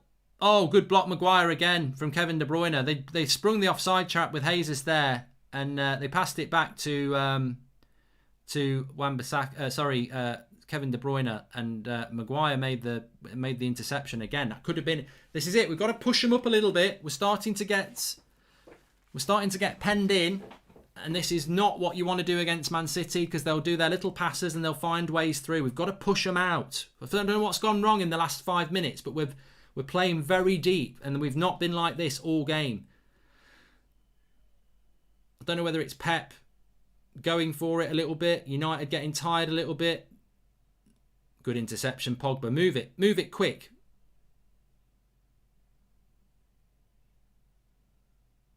Pogba's gone down there. Fred, nice ball into McTominay. Come on, move it. Don't take 5 touches. Oh, just move it quick. This is why they're there to be got at. Stop taking. Move it. That's better. 2 touch. I've gone back to the bloody halfway line. Passing sideways again, Lindelof and Maguire. We've lost every bit of momentum we had there. Move it forward. That's better. 1 touch. Fred. Go on, Fred. Attack the space. It's up for a... Oh, Bruno, bad first touch. The game is starting to get stretched here. Oh, Luke Shaw up against Torres. De Bruyne. That'll go for a goal kick. That's fine. I think the second best player in the side after Bruno is Luke Shaw. The player has improved by leaps and bounds, says Ballet. Who always said that Luke Shaw was a good player? I think it was me. Torres is good, says Delaney. Well, that's what I mean. I think Luke Shaw's had a hard game today. Where's the subs, Ollie, actually? Bloody hell, make some subs.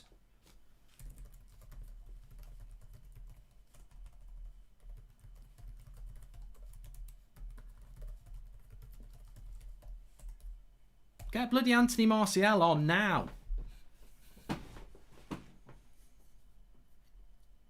It's not like the front two have worked, is it? The front two have been okay. Make the bloody subs. You never get the complete game from Ollie, do you? Like, you know, I think we've played well today, and now he's gone back to making late substitutions. We're starting to slack off as well. That's why I think we need to, you know, make the subs, because we are going a little bit deeper, which means we can also hit them on the break more. 20 minutes to go.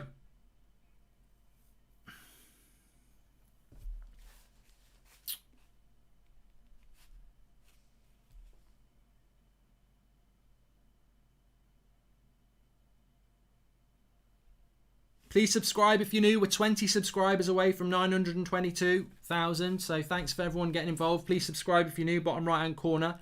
I'm a little bit worried at the moment. I don't feel that we're causing City the problems that we were for the first 20 minutes of this half. And City have almost gone up a little bit of a gear here. Oh, Luke Shaw's got him on toast here. You ain't getting past Luke Shaw. Well done, Luke Shaw. He's had it. I tell you what, Luke Shaw, man of the match for me. Absolutely brilliant. He's been brilliant this game. Pogba's starting to look a bit tired yet. Terrible ball out by Maguire though. It's put us into a bit of problems here. We've got to switch on. The tiredness is not an excuse. Good block there by Wan-Bissaka. He's got to switch on. That's Harry Maguire hitting a long ball and not clearing his lines, and Man City are coming back. You've got to, you know, people need a breather. Use the pay. Oh no. Fucking hell, not again. Luke Shaw's injured. Can't believe it. Martial's coming on.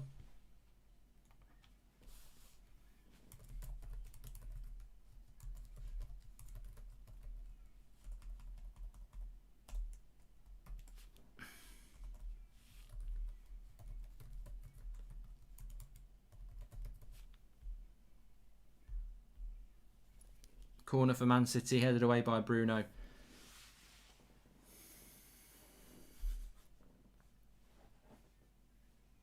I tweeted it about 15 minutes ago. This game's set up for Martial to get the winner. Jesus with the cross. Oh, Maguire. Oh, get rid of it. That's it. Get rid of it.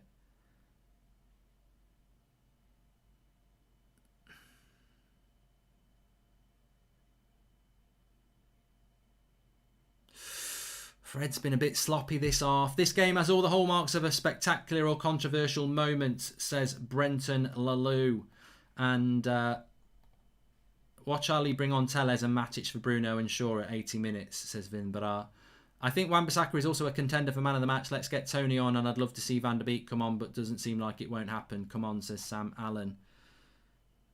Man City have had the better of it the last few minutes. Martial should come on now, probably for Greenwood, I would think. Out of interest, why is Shaw your favourite player, says Gunnar Station? He's not. Luke Shaw's not my favourite player. Bruno and Martial are my favourite players. But I have always, if anyone watches the United Stand, they'll know that I've always rated Luke Shaw. And it comes across that he's my favourite player, and it comes across that I've got a Shaw obsession. I haven't. He's not even, he's not my favourite player by a long way. But I just think that he's a good player who gets thrown into the same camp as bloody Phil Jones and, other bad players, when actually, he's very reliable, and he's had another good game here today. I think he's just very reliable. He shuts that left-hand side down. Here's Martial. Oh, Bruno, stuck under his foot. Player ratings probably is out, actually. Let me have a look.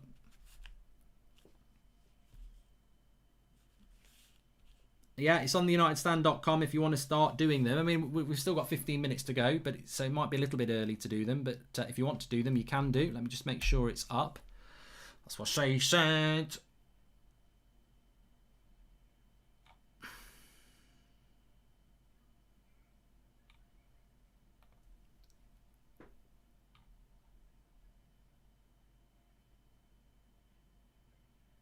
Still think this game's there for United on the break. I can see a 1-0. I can see a 1-0. I can see a 1-0 for them. I can see a 1-0 for us. I can see a 0-0. I can see a lot of things. Good tackle by Lindelof. What can you see? That's the most important thing. I can see it sort of going in lots of different ways, this game. Right, links in the video description for player ratings. It's on the second paragraph. Remember, if you want to get your cards, plug one of these. You can get 80% off through the link in the video description. Fully customizable.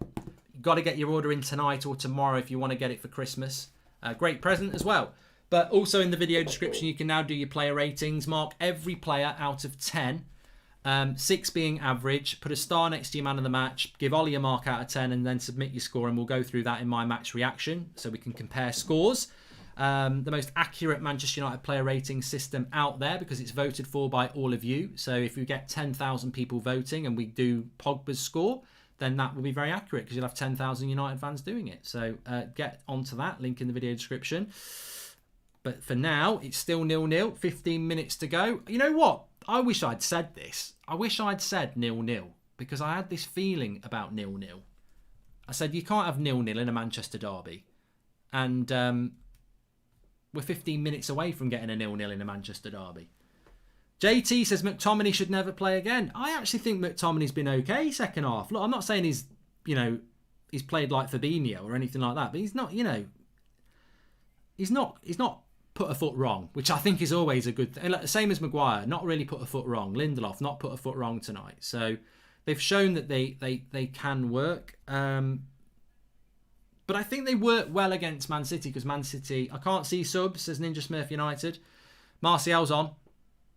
Martial's definitely on, mate, for Greenwood. 1-0 to Man United, Mark, believe. Mark, our football is subpar. We can't play out the back or deal with the press. Ollie gives no instructions and has no setup. Pathetic, he's got to go. Well, I'm interested. I'm interested to get into this in the match reaction, actually, because we'll know what the result is then and what people really think about it. I mean, we've not really created any chances, have we? I suppose that's the thing I would say. 90 minutes against Man City, we've played quite well. But how do you gauge we've played well? Have we had any real shots on their goal? And goal kick. The NBC commentators just called Bruno overrated. That just frustrates me because he's been influential in our build-up play, says Stephen Penner. How can somebody be overrated and yet be our best player and, 3 times Premier League Player of the Month and that? It's just, there's a weird agenda against Bruno Fernandes. He's played no worse than De Bruyne. Controversial penalty win, says Amit.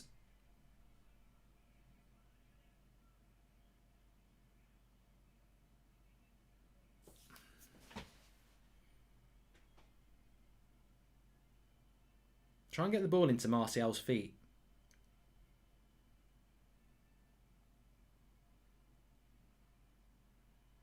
Here's Luke Shaw. See, there's too much of this. Way too much of this. Side to side to side to side. Not enough penetration.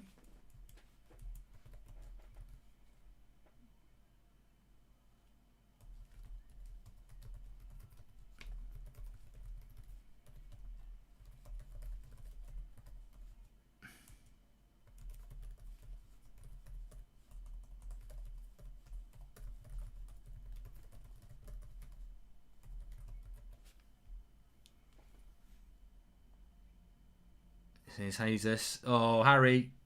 He's had you on toast there. He's had Harry Maguire on toast there, and it's a free kick and a yellow card because he'd skinned him.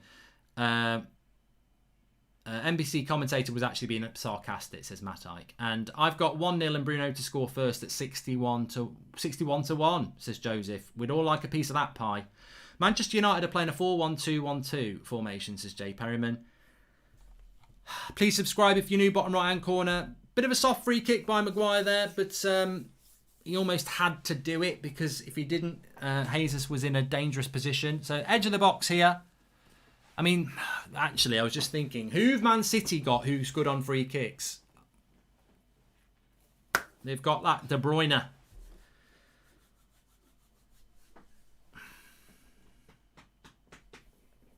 You know what? You don't want to lose a game like this to a fantastic free kick.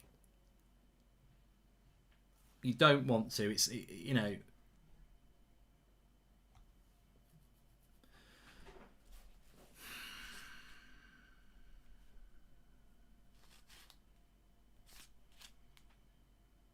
Fred's going to lie down behind the wall. They've got 3 people in the wall. De Bruyne are on the free kick. Into the wall. Good job. Good block by the wall. Did its job there. No movement. He needs to get Donny on so we can transition. This is frustrating, says Ninja Smurf United. I think Ollie's been sort of... I don't think we've been as progressive. I think if you watch this game back, if you have the desire to, we've not been as progressive as we could have been in this game. And you know, McTominay and Fred, as Scholes said a few weeks ago, you're not going to get a lot of dynamism and creativity from those positions.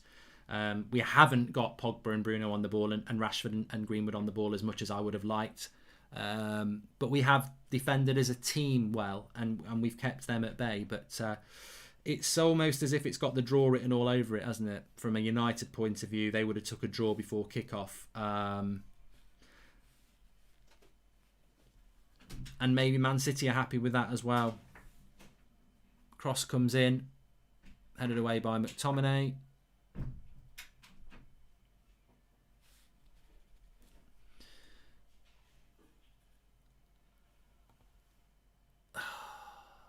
Ollie comes across as such a hypocrite, moaning, wanting 5 subs when he never bloody uses them.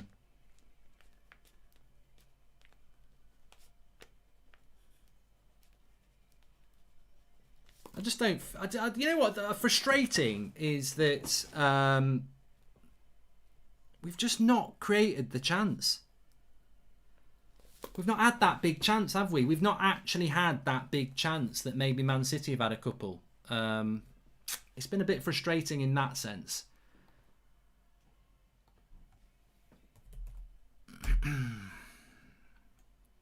But there's still 10 minutes to go in it. I'd be bloody gutted if we didn't win. If we didn't get something from the game. But I do feel that we're stepping back a little bit at the moment. And they're starting to have a go at us a little bit more. Is Sterling in the box? Stay away from him, Maguire. He's not going to get a penalty for that. Ball into Sterling. Maguire just stands up. Yeah, it's never going to be a penalty. What's Sterling trying to get there? Bloody hell.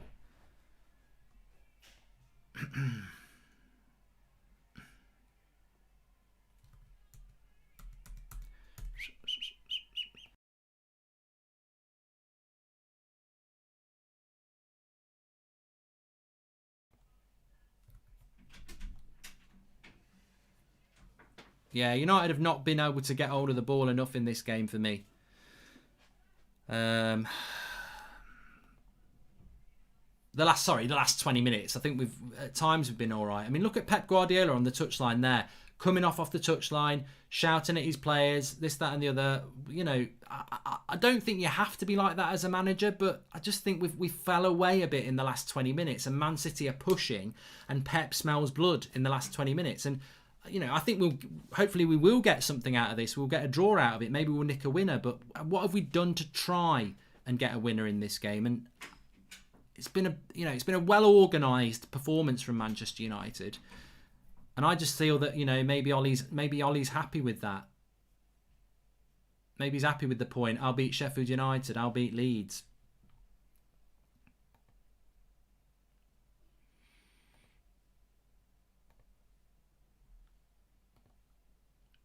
Sean negative. We need a goal. Why hasn't he brought on Twensebi and Fosu Mensah on? Says Sean Donoghue. I don't know how anyone can rate Rashford. He's been put in a few times again today, and his first touch is awful. He's overrated.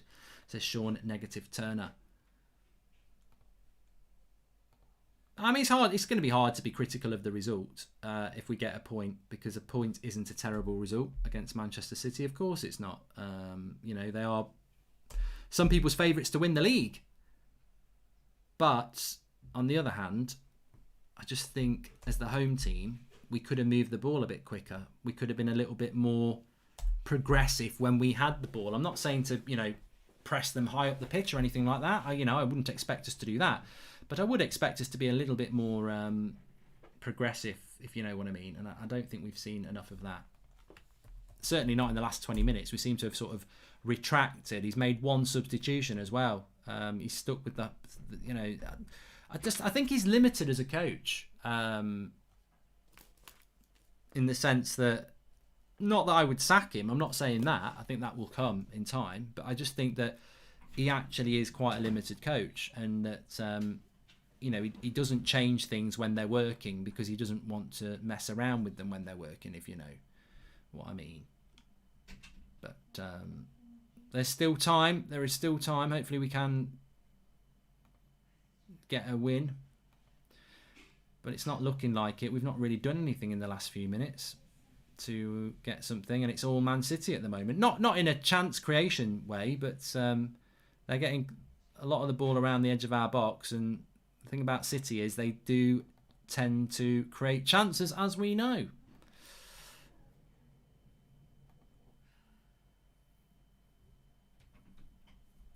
Apparently it's 9 attempts, 9 against 9. What? No hot water.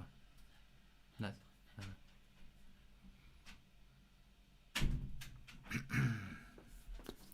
86 minutes. Remember, if you want to do your player ratings, the link's in the video description, or you can just go directly to theunitedstand.com and do that. Mark them out of 10. 10 being the average. Sorry, 6 being the average, not 10. Be interested to see those scores, actually, because I don't think we've got people like Bruno or Pogba on the ball enough this half.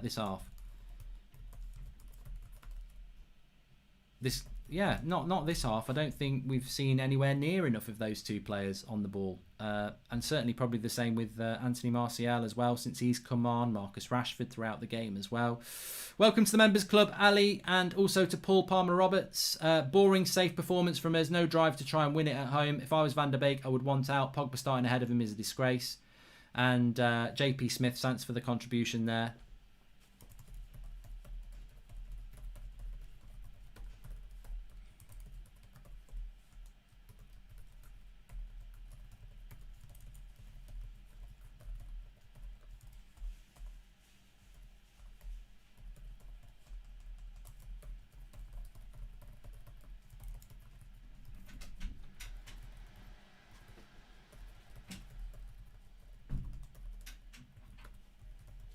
Bruno with the shot there, didn't really catch hold of it.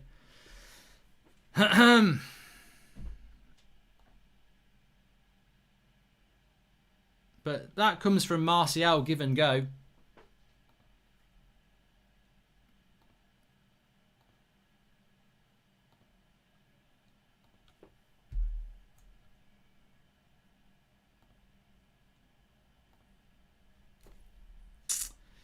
What are your thoughts then, people? 0-0 draw in a derby. I didn't think I'd be saying that, really. I really didn't. It's a crap performance again. Our fans have now accepted these kind of performances. As long as we get a result, we must be new. Must be the United way, says Robo FM. I think for 60 minutes I was engaged and I was like, I might get married. And then for the last half an hour I've been like, oh God, you know what? Boring.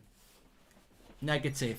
Not, as he got up off his chair, as he tried to... I think we might beat Sheffield United and Leeds, and then he's won 6 and drawn 1, and that's a very good run of results. So you've got to look at the bigger picture, of course you have, but I don't think we've approached the game to win the game. I think we've approached the game not to get beat.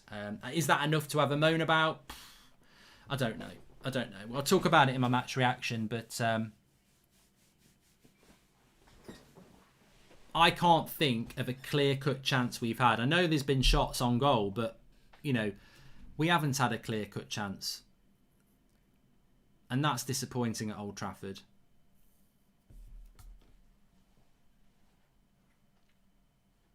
Is it just me or is Xander punching with his girlfriend, says Dane Summer? And I normally don't like Maguire, but he's been really good at the back tonight. Man of the match for me, says Joshua Bowwater. Luke Shaw's been better, mate. Maguire's played well, but Luke Shaw's definitely been man of the match. Maguire's picked up a yellow card. He's played a few bad passes out from the back, but he has played well. I think Luke Shaw's been flawless. But we'll talk about that as well. Don't forget to do your player ratings. Links in the video description for that. Mark them out of 6. Here's Bruno on the edge of the box. Try something. For a minute there, I wanted Edison to be shitting himself, but it goes wide. But good bit of play by Bruno here. Skips past his man. Trying with his left foot. It's a good hit. It's not miles away. It's a good hit. How long is he going to add on?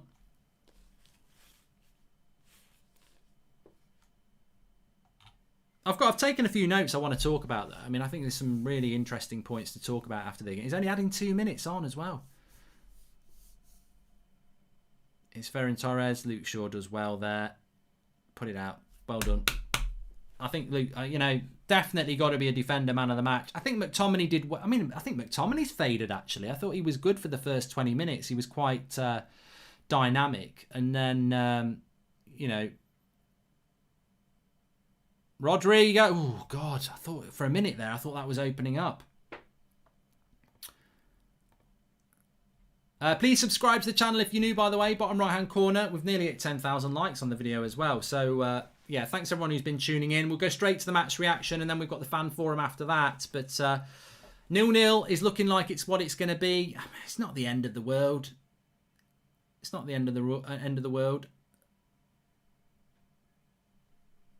I wouldn't call it a dross either. I sometimes say a draw is like a loss. We don't want to draw. I think against Man City, you can't say a draw is a terrible result. But, if this is Sheffield United on Thursday, a draw is a terrible result. But, against Man City, why is Jesus onside? Do not joke. Why was Jesus onside? He was offside anyway. He was offside. It was one of those let's wait on it. Very boring game, says Wyatt Dodrill. What a boring game, says Oi Oi. Can you please all do your player ratings? Because I think that's going to be a big part of the match reaction show today. Mark them out of 10. I'm interested to see what people think about, certainly Fred, McTominay, Pogba, Rashford. I think Bruno's not had his best game, but he's had, he nearly got Rashford in for that penalty shot, lovely ball. He's had a couple of good shots, couple of good flicks. I think Pogba and Rashford, we just haven't got them on the ball. It's hard to give them, for me, it's hard to give them anything higher than an average because we just didn't get them on the ball, really. But the final whistle's gone there. It finishes 0-0 in a Manchester derby, which to me is disappointing, definitely. I'm sure if you're a neutral watching that, you're bored to tears. As a Man United fan or a Man City fan, it's got the edge of being a derby, hasn't it? So it's interesting. But yeah, not good. I've got some constructive feedback about Manchester United I want to talk about in the match reaction. We're going to do the player ratings as well. Quite an interesting thing that I noticed as well I want to talk about in the match reaction that I don't think many of you will have done.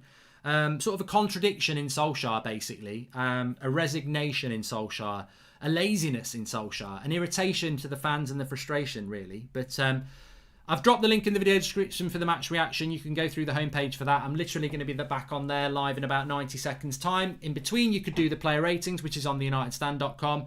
I'll see you in a moment. Ollie Out is in the live comments. So let's get over there and see what people have got to say. Match reaction, 90 seconds. I'll see you in a minute.